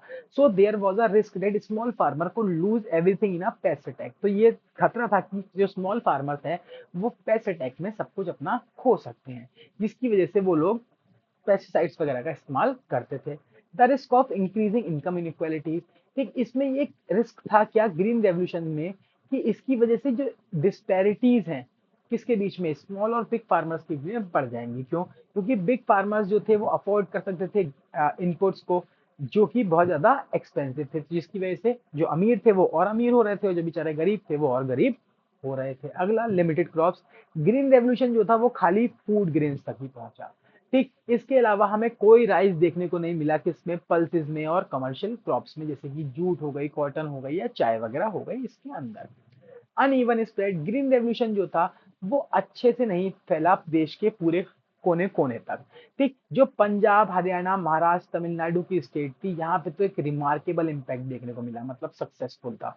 लेकिन यूपी, बिहार, मध्य प्रदेश वगैरह की साइड में, उड़ीसा की साइड में ये इनसिग्निफिकेंट साबित हुआ। यहाँ पे इसमें ज्यादा बेनिफिट देखने को नहीं मिला। अब एग्रीकल्चर सब्सिडी, एक छोटा सा शॉर्ट नोट, इसके ऊपर एक क्वेश्चन एग्जाम में बन जाता है तो ये भी इंपॉर्टेंट है। अगर बात करें क्या बनता है वो आगे देखेंगे, होता क्या है पहले पढ़ लेते हैं। सब्सिडी का मतलब हो गया मॉनेटरी असिस्टेंस जो सरकार के द्वारा दिया जाता है किसे, किसी भी इंसान को, फार्मर्स को मोस्टली, किसी प्रोडक्शन को एक्सेलरेट करने के लिए, बढ़ाने के लिए। ठीक, government provide loan at low interest rate to farmers so they could access the required input. सरकार क्या कर रही थी, किसानों को लोन प्रोवाइड कर रही थी लो इंटरेस्ट रेट पे, ताकि वो ग्रीन रेवोल्यूशन के लिए जो रिक्वायर्ड इनपुट है, HYV सीड, फर्टिलाइजर्स वगैरह, उन्हें खरीद सके। ठीक, अब क्वेश्चन यहां से आता है ठीक, कि सब्सिडी को क्या सरकार को बंद कर देना चाहिए? अगर आप हाँ में जवाब देते हो तो आपको ये 2 पॉइंट लिखने होंगे और हाँ के साथ। अगर आप ना में जवाब देते हो तो आपको ये वाले पॉइंट्स लिखने पड़ेंगे। और इसके अलावा कभी-कभी ये भी आ जाता है कि अगर आप दोनों के फेवर में नहीं हो तो क्या करें? ठीक, तो भी देख लेंगे। तो दे रखा है in favour of subsidy, subsidy के अगर हम फेवर में हैं तो मतलब उस समय के टाइम पे कुछ लोग सब्सिडी के फेवर में थे। उनका कहना था कि हमारे देश में जो ज्यादातर संख्या है फार्मर्स की वो बहुत ही गरीबों की है। मतलब मोस्टली फार्मर्स बहुत ज्यादा गरीब है और वो अफोर्ड नहीं कर सकते हैं क्या, required input without subsidy, subsidies के बिना। अगर सरकार सब्सिडीज को बंद कर देगी तो इससे क्या होगा, इनकम इनइक्वालिटीज गरीब और अमीर किसानों के बीच में और ज्यादा बढ़ जाएंगी, जिससे क्या होगा, अल्टीमेटली हमारा जो गोल है इक्विटी का वो वॉयलेट हो जाएगा या कह लो खराब हो जाएगा। अगला, इन अगेंस्ट ऑफ सब्सिडी, कुछ लोगों का मानना था कि सरकार के ऊपर सब्सिडी क्या है, एक बहुत ही बड़ा बर्डन है। ठीक, availability of supply at low prices lead to wasteful consumption, लोगों का कहना था अगर कोई चीज इंसान को सस्ते में मिल जाती है या फ्री में मिल जाती है तो लोग उसकी कदर नहीं करते हैं और उसको आ, लापरवाही से इस्तेमाल करते हैं, जिसकी वजह से उसका कंजप्शन वेस्टफुल तरीके से होता है। ठीक, इसके अलावा कुछ लोगों का ये भी कहना था कि सब्सिडी का जो बेनिफिट है वो फार्मर्स को तो कम पहुंच रहा है, उसकी जगह सब्सिडी का जो बेनिफिट है वो फर्टिलाइजर इंडस्ट्री को ज्यादा मिल रहा है। व्हाट टू डू, तो क्या करना चाहिए? तो सरकार का ये काम है कि वो ये इंश्योर करे कि जो सब्सिडी के बेनिफिट्स हैं वो नीडी फार्मर्स को दिए जाएं, ना कि उन फार्मर्स को जिनकी उसकी जरूरत नहीं है। इंडस्ट्रियल डेवलपमेंट, इसके बाद क्या आता है, हमारा इंडस्ट्री के बारे में पढ़ाया जाएगा कि इंडस्ट्री की उस समय के टाइम पे हमारे देश में क्या कंडीशन हुआ करती थी। तो यहाँ दे रखा है the developing countries of India can progress only if they have a good industrial sector to sustain GDP growth. हमारे जैसे डेवलपिंग कंट्रीज इंडिया के लिए अगर हम प्रोग्रेस करना चाहते हैं तो एक अच्छा इंडस्ट्रियल सेक्टर बहुत जरूरी है ताकि जीडीपी ग्रोथ हमारी सस्टेन रह सके। इंडस्ट्री जो है वो एम्प्लॉयमेंट प्रोवाइड करती है जो कि स्टेबल होता है एग्रीकल्चर के एम्प्लॉयमेंट से। ठीक, इंडस्ट्रियलाइजेशन जो है वो मॉडर्नाइजेशन को प्रमोट करता है और साथ साथ प्रोस्पेरिटी भी लेके आता है, जिसकी वजह से जो हमारे 5 ईयर प्लान्स थे उनमें इंडस्ट्रियल डेवलपमेंट के ऊपर भी ध्यान दिया गया। तो ये खाली हमें पढ़ना है।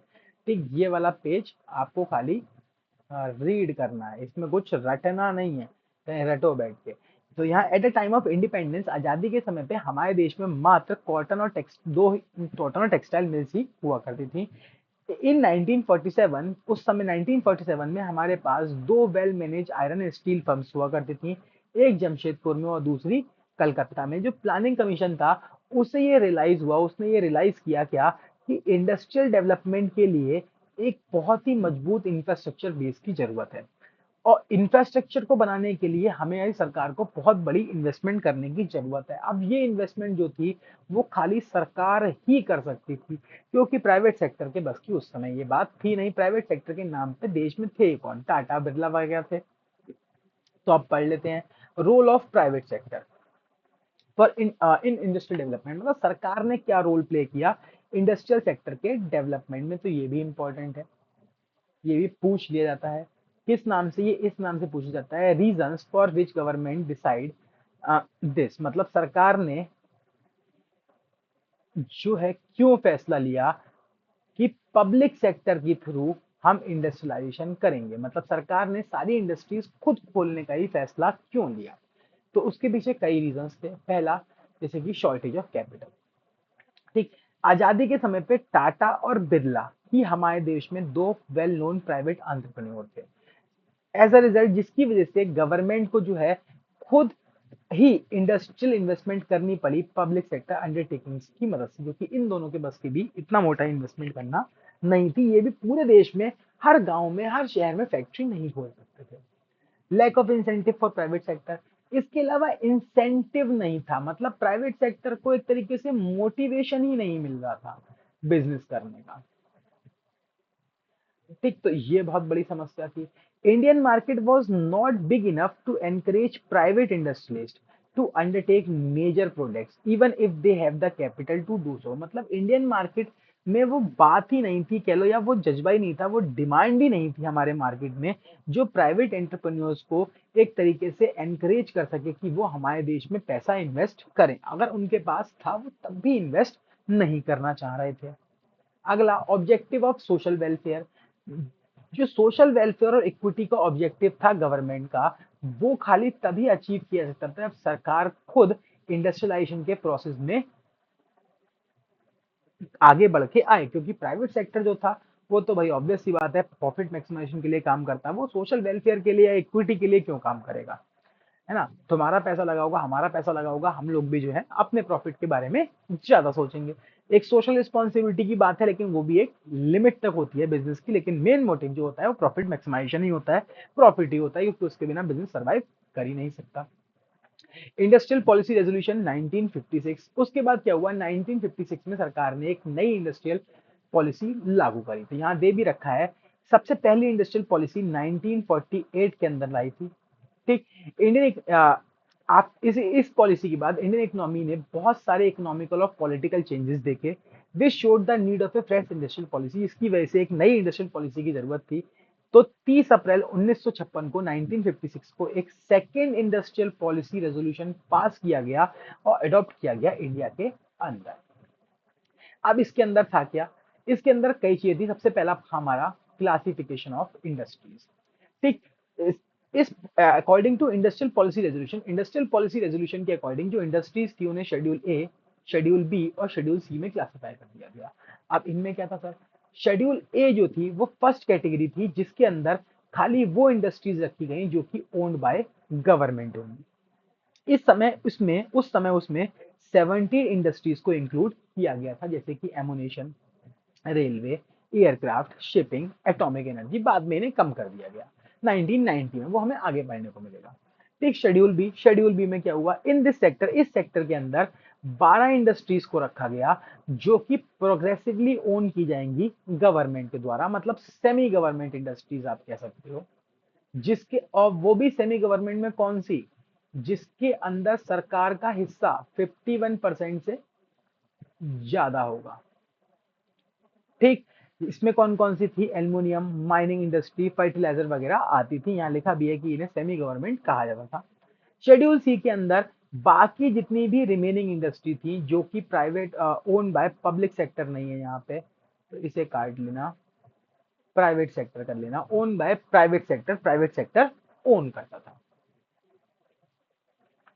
ठीक। इंडस्ट्रियल लाइसेंसिंग, अब इंडस्ट्रियल लाइसेंसिंग में क्या है, ये क्या था, ये दूसरा काम हुआ उस पॉलिसी के अंदर। पहला काम क्या था, इंडस्ट्रीज को 3 कैटेगरी में बांट देना। दूसरा इंडस्ट्रियल लाइसेंसिंग थी। इंडस्ट्रियल लाइसेंसिंग क्या था, इंडस्ट्रियल लाइसेंस क्या होता है, इंडस्ट्रियल लाइसेंस एक तरीके की रिटन परमिशन होती है सरकार से जो लेनी पड़ती है किसी भी इंडस्ट्री को गुड्स मैन्युफैक्चर करने से पहले या करने के लिए। ठीक। The industrial act 1959 empower government to issue license for, मतलब इसी पॉलिसी के अंदर सरकार ने यह तय किया कि अब अगर कोई भी इंसान हमारे देश में नई इंडस्ट्री खोलना चाहता है या अपनी पुरानी इंडस्ट्री को एक्सपेंड करना चाहता है, 1 से 2 करना चाहता है, या प्रोडक्शन को डाइवर्सिफाई करना चाहता है, ठीक, डाइवर्सिफिकेशन ऑफ प्रोडक्शन, या प्रोडक्शन को डाइवर्सिफाई करना चाहता है, तो उसे क्या करना पड़ेगा, हमसे पहले लाइसेंस लेना होगा इन तीनों कामों को करने के लिए। अब लाइसेंस की रिक्वायरमेंट हुआ करती थी। After industrial licensing, industrial according to industrial licensing, मतलब इंडस्ट्रियल लाइसेंसिंग के अंदर और क्या क्या था, इसके अंदर कोई भी नई इंडस्ट्री नहीं खोली जा सकती कब तक, जब तक कि आप लाइसेंस ऑब्टेन नहीं कर लेते। ठीक। लाइसेंस को ऑब्टेन करना आसान होता था अगर आप जो इंडस्ट्री खोल रहे हो वो इकोनॉमिकली बैकवर्ड एरियाज में खोली जा रही है। इसके अलावा बैकवर्ड एरियाज पे इंडस्ट्री खोलने पे सरकार कुछ बेनिफिट्स भी प्रोवाइड कर रही थी, जैसे कि इलेक्ट्रिसिटी एट लोअर रेट्स, ये सब कुछ भी दिया जा रहा था। ठीक। इस चीज को क्या कहा गया, इस चीज को इंडस्ट्रियल कंसेशन कहा गया। ठीक है। License was needed even if existing industry wants to expand output और डाइवर्सिफाई प्रोडक्शन। लाइसेंस की आवश्यकता कब भी थी, जब आप अपने प्रोडक्शन को बढ़ाना चाहते थे या फिर डाइवर्सिफाई करना चाहते थे। ठीक, अगला क्या आया है, small scale industry. Small scale industry वो इंडस्ट्रीज होती हैं जिनकी हम बात करें, एक मैक्सिमम लिमिट डिसाइड होती है एसेट्स की। ठीक, मतलब क्या बात करें, मतलब बात करें स्मॉल स्केल इंडस्ट्रीज 1951 में वो इंडस्ट्रीज स्मॉल स्केल में आती थी जिनके अंदर जो एसेट्स थी वो कितने की हो, 5 लाख की। ठीक, अब एट प्रेजेंट अगर हम बात करें, ऐसी कंपनी जिसकी टोटल इन्वेस्टमेंट 10 करोड़ की है, एसेट्स 10 करोड़ की है, कैपिटल एम्प्लॉयड, वो स्मॉल स्केल इंडस्ट्री, या 10 करोड़ से कम है, वो स्मॉल स्केल इंडस्ट्री मानी जाती है। या फिर ऐसी कोई कंपनी जिसका टर्नओवर मतलब सेल्स जो है वो हम बात करें 50 करोड़ से कम है। ठीक, 1955 में सरकार ने एक कमेटी बनाई थी, कार्वे कमेटी। उसने क्या पता लगाया, उसने पता लगाया कि स्मॉल स्केल इंडस्ट्री जो है वो प्रमोट करती है rural development by providing employment को प्रोवाइड करके। अब कैसे, तो वो हम आगे देखते हैं। Features of small scale industry, तो ये पूछ लेते हैं।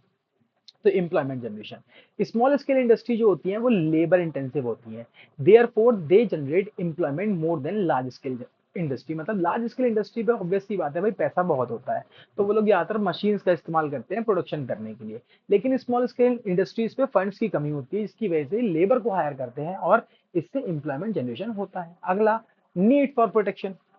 सरकार ने क्या किया, गवर्नमेंट ने क्या कर दिया, बहुत सारे प्रोडक्ट्स जो थे वो रिजर्व कर दिए स्मॉल स्केल इंडस्ट्री के लिए। Government reserve production of number of goods और number of product for small scale industry. Small scale industry के लिए मतलब सरकार ने डिसाइड कर दिया कि जैसे ये कोई गुड है, इस गुड्स को खाली स्मॉल स्केल इंडस्ट्री ही बना सकती है, उसके अलावा कोई और इंडस्ट्री, लार्ज स्केल इंडस्ट्री इस गुड्स को नहीं बनाएगी।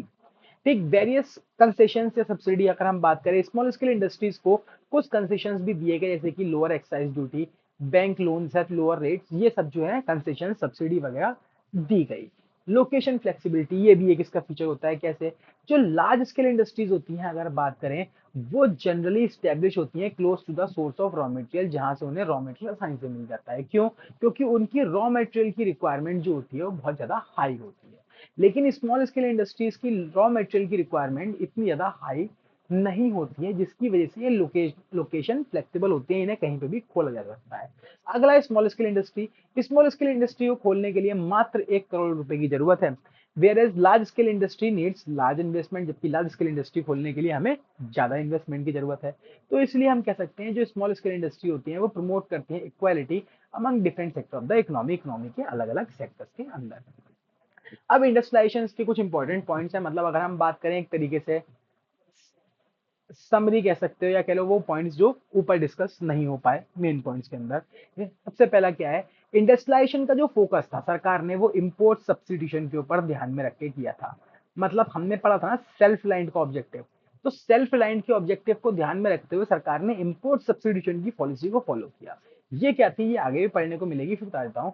सरकार ने क्या किया, सरकार ने कहा जो गुड्स हम फॉरेन कंट्री से अपनी कंट्री में इंपोर्ट कर रहे हैं, अब हम क्या करेंगे, उन गुड्स को अपने देश में बनाना शुरू करेंगे। इसी चीज को इंपोर्ट सब्स्टिट्यूशन कहा गया, ताकि उनके इंपोर्ट्स को कम किया जा सके। The idea was to achieve self reliant, इसके पीछे आइडिया क्या था, सेल्फ रिलायंट को अचीव करना था। Domestic industry was protected from foreign competition by putting heavy duty on imports और फिक्सिंग इंपोर्ट कोटास। ठीक, इसके अलावा जो डोमेस्टिक इंडस्ट्री थी सरकार ने उसे भी प्रोटेक्ट करना शुरू किया। सरकार ने इंपोर्ट्स के ऊपर बहुत ज्यादा टैक्सेस लगाने शुरू कर दिए और इंपोर्ट कोटास फिक्स कर दिया, मतलब लिमिट तय कर दी कि आप कितने गुड्स फॉरेन कंट्री से इंपोर्ट कर सकते हो। लार्ज स्केल इंडस्ट्री सरकार ने डेवलप करी ताकि इंफ्रास्ट्रक्चरल बेस को डेवलप किया जा सके, और स्मॉल स्केल इंडस्ट्री डेवलप की ताकि इंप्लॉयमेंट और इक्विटी को देश के अंदर लाया जा सके। आईपीआर के कुछ अच्छे इफेक्ट्स भी थे, कुछ बुरे भी, तो पढ़ लेते हैं क्या है। अगर हम बात करें, इंडस्ट्रियल पॉलिसी रेजोल्यूशन की वजह से हमारे देश का जो आउटपुट था वो 6% से बढ़ गया 1950 से 1990 तक। जो हमें क्या देखने को मिला, इंडस्ट्रियल सेक्टर का डाइवर्सिफिकेशन देखने को मिला। इसके मतलब डाइवर्सिफिकेशन मतलब हो गया, ऐसे समझ लो पहले तुम पेंसिल बनाया करते थे, अब तुमने फैसला किया यार पेंसिल तो बनाता ही हूँ, पेन भी बनाऊंगा, रबड़ भी बनाऊंगा, कटर भी बनाऊंगा, शार्पनर भी बनाऊंगा, स्केल भी बनाऊंगा। तो ये चीज डाइवर्सिफिकेशन कहलाती है। तो डाइवर्सिफिकेशन देखने को मिला। Growth of large scale industry like Rourkela Bhilai steel plants. इसके अलावा जो लार्ज स्केल इंडस्ट्रीज थी उनकी भी हमें ग्रोथ देखने को मिली और वो प्लांट्स खुलना शुरू हुए। ठीक, बैड इफेक्ट्स, इसका नुकसान क्या हुआ? जो पब्लिक सेक्टर एंटरप्राइजेस थी वो डेड सोशल वेट साबित हुई। डेड सोशल वेट मतलब लॉस मेकिंग साबित हुई। ज्यादातर वो एंटरप्राइजेस करप्शन की वजह से, ब्यूरोक्रेसी की वजह से ढंग से काम ही नहीं कर रही थी। फेवर्स करने की वजह से वहां पे बहुत दिक्कत फेस आ रही थी, जो कि डेड सोशल वेट मतलब वहां लॉस देखने को मिल रहा था। ठीक, इसके अलावा low quality product due to lack of competition. Market में कंपटीशन था नहीं, मतलब इतने सेलर्स थे नहीं ज्यादा, क्योंकि प्राइवेट सेक्टर ज्यादा था नहीं। ठीक, तो कंपटीशन ना होने की वजह से जो प्रोडक्ट की क्वालिटी थी वो बहुत ही ज्यादा खराब हुआ करती थी। ठीक, फॉरेन एक्सचेंज रिजर्व जो था वो हमारा श्रिंक होना शुरू हो गया था। 1990 के एंड आते आते आरबीआई को क्या करना पड़ा? अपना सोना, गोल्ड रिजर्व जो था वो वर्ल्ड बैंक के पास गिरवी रखना पड़ा, मॉर्टगेज करना पड़ा, ताकि हम क्या कर सकें? लोन ले सकें। ठीक, उस समय अगर देखा जाए तो परमिट लाइस उस समय को लाइसेंस परमिट राज भी कहा जाता है। परमिट लाइसेंस राज भी कहा जाता है कि उस समय हर काम के लिए लाइसेंस लेना पड़ता था। लास्ट टॉपिक आता है इसका, इस चैप्टर का, ट्रेड पॉलिसी इंपोर्ट सब्सिट्यूशन। तो उस समय के टाइम पे सरकार इंपोर्ट सब्सिट्यूशन की जो पॉलिसी थी उसे फॉलो कर रही थी। तो यहाँ लिखा भी है, शुरुआत के 7 प्लानों में जो ट्रेड था वो इनवर्ड लुकिंग ट्रेड स्ट्रेटेजी को ध्यान में रखते हुए सरकार ने किया। इसी को इंपोर्ट सब्सिट्यूशन की स्ट्रेटेजी कहा गया है। इंपोर्ट सब्सिट्यूशन का मतलब है पॉलिसी ऑफ रिप्लेसमेंट और substitution of import bye domestic produce production. मतलब हमें क्या करना है? हमें जो गुड्स फॉरेन कंट्री से हमारे देश में इंपोर्ट्स किए जा रहे हैं उन गुड्स को अपनी कंट्री में खुद प्रोड्यूस करना है, ताकि उनके इंपोर्ट्स को कम किया जा सके। इस पॉलिसी का जो बेसिक एम था वो डोमेस्टिक इंडस्ट्रीज को प्रोटेक्ट करना था फॉरेन कंपटीशन से। ठीक, the policy of import substitution can serve two definite objectives. इससे दो ऑब्जेक्टिव्स सर्व हुए, मतलब दो फायदे हमें मिल रहे थे। पहला, फॉरेन एक्सचेंज बच रहा था, जो हमारा रिजर्व कम हो गया था, हमने पढ़ा कि लोन लेना पड़ा था, वो बच रहा था, और इससे फिर हम लोग सेल्फ रिलायंट का जो हमारा ऑब्जेक्टिव था वो भी हासिल कर रहे थे। अब सरकार किस तरीके से प्रोटेक्शन प्रोवाइड कर रही थी? तो टैरिफ और कोटास। टैरिफ मतलब taxes. It refers to taxes levied on imported goods. सरकार ने क्या करा? इम्पोर्टेड गुड्स के ऊपर टैक्सेस लिवाइड करना शुरू कर दिए। इसके पीछे बेसिक एम था imposing heavy duty on imports was to make them expensive and discourage their use. मतलब सरकार ने क्या कहा? सरकार ने कहा कि तुमसे कि तुम्हें टी शर्ट मंगानी है, तुमने कहा हाँ मंगानी है। सरकार ने कहा कितने रुपए की है? तुमने बताया $10 की है। सरकार ने कहा ठीक है मंगा देंगे, तुमने कहा तो मंगा दो ना। सरकार ने कहा $30 की पड़ेगी। तुम्हारी आवाज निकल गई, तुमने कहा है 30 की पड़ेगी। तुमने कहा नहीं लेनी। क्यों नहीं लेनी? तुमने कहा महंगी है, तो हम उसका इस्तेमाल नहीं करेंगे। तो इसीलिए सरकार ने क्या करना शुरू किया? टैक्सेस लगाना शुरू किया। ठीक, तुमने पूछा भी कि $20 किस बात के? सरकार ने कहा टैक्स। ठीक, quotas. It refers to fixing the maximum limit on imports. Quotas का मतलब क्या हो गया? हम क्या करेंगे? फिक्स कर देंगे क्या? मैक्सिमम लिमिट किसके ऊपर? इम्पोर्ट्स के ऊपर, कॉमोडिटीज बाय डोमेस्टिक प्रोड्यूसर। मतलब हमारे देश में जो प्रोड्यूसर्स हैं वो कुछ ना कुछ रॉ मटेरियल या फिर कोई टेक्नोलॉजी, कोई मशीन वगैरह फॉरेन से इंपोर्ट्स अगर कर रहे हैं, कुछ सामान इंपोर्ट करके यहाँ पे बेच रहे हैं, तो उसके ऊपर भी सरकार ने लिमिट लगा दी, कोटास लगा दिए। आप इससे ज्यादा सामान फॉरेन कंट्री से एक बार में इंपोर्ट नहीं कर सकते हैं। ठीक, तो ये चीज अगर हम बात करें, हमारा पूरा ओवरऑल थर्ड चैप्टर था यहाँ पे खत्म हो गया। इसमें कौन कौन से टॉपिक आने वाले हैं तो वो मैंने बता दिया। फॉर्म्स ऑफ प्रोटेक्शन को भी सेपरेटली कभी कभी पूछ लिया जाता है या कभी कभी वैसे भी पूछ लिया जाता है, तो 3 नंबर में ये पूछा जा सकता है आपसे। ठीक, इस पॉलिसी का एम आपसे बेसिकली डेफिनाइट कौन से ऑब्जेक्टिव इसने सर्व किए ये पूछ सकते हैं इसके अंदर। ठीक, इसके बैड इफेक्ट गुड इफेक्ट इतने देखने को नहीं मिलते हैं। हाँ, अगर बात करें, ये हमें देखने को मिल जाता है features of small scale industry. तो ये पॉइंट थोड़ा सा इंपॉर्टेंट है 3 नंबर के लिए इस चैप्टर के अंदर। ठीक, इंडस्ट्रियल लाइसेंसिंग के बारे में पर्टिकुलरली पूछ लेते हैं। क्लासिफिकेशन के ऊपर छोटा मोटा क्वेश्चन बनेगा, ज्यादा बड़ा नहीं बन सकता। ठीक, उसके अलावा बात करें रोल ऑफ पब्लिक सेक्टर, ये हाँ इंपॉर्टेंट क्वेश्चन बन सकता है 4 नंबर के आसपास का। ठीक, इसके अलावा हम बात करें सब्सिडीज का क्वेश्चन बनता है, ये आपको पहले से ही बता दिया। ठीक, risk involve in green revolution, इसके ऊपर भी क्वेश्चन बनने के इतने चांसेस नहीं है, लेकिन बाई चांस से 3 नंबर का बन सकता है, तो इसे पढ़ते रहना, कई बार पढ़ लेना, कोई दिक्कत नहीं है। मोस्टली इफेक्ट ग्रीन रेवोल्यूशन के ये बहुत ज्यादा इंपॉर्टेंट है, ये एग्जाम में जरूर पूछे जाते हैं, और बाई चांस कभी कभी 3-3 नंबर में ही पूछे जाते हैं। जैसे अटेनेबल मार्केटिंग सर्कुलर 3 नंबर में सेपरेट पूछ लेते हैं, बफर स्टॉक के बारे में 3 नंबर में सेपरेट पूछ लेते हैं। ठीक, तो ये अपने आप में पूछे जा सकते हैं। एलिमेंट्स वगैरह इतना नहीं ध्यान देते हैं, H5 सीट्स वगैरह टेक्निकल रिफॉर्म्स में शॉर्ट नोट रहता है कभी कभी ग्रीन रिफॉर्म्स, ग्रीन रेवोल्यूशन के ऊपर लिखने के ऊपर। हाँ, ये पूछ सकते हैं वो लैंड रिफॉर्म्स कौन कौन से आए थे, तो इन्हें अच्छे से पढ़ लेना। ठीक, और एग्रीकल्चर सेक्टर के फीचर्स पूछ सकते हैं। और उससे पहले अगर बात करें तो कुछ नहीं है, गोल्स ऑफ प्लानिंग है हमारे 5 ईयर गोल्स के, 5 ईयर प्लान्स के गोल्स हैं। इसके अलावा कुछ नहीं है इस चैप्टर में, सिंपल चैप्टर है। ठीक, अच्छे से पढ़ना, और अगर कोई समस्या वैसे तो होगी नहीं इस चैप्टर के अंदर, तो ये जो टॉपिक जो है ये अच्छे से इस चैप्टर के आप कवर कर ले, जो मैंने आपको अभी इसमें बताया। चलो चलते हैं फिर, अब अगली वीडियो में अगले चैप्टर के साथ मिलेंगे। चलो।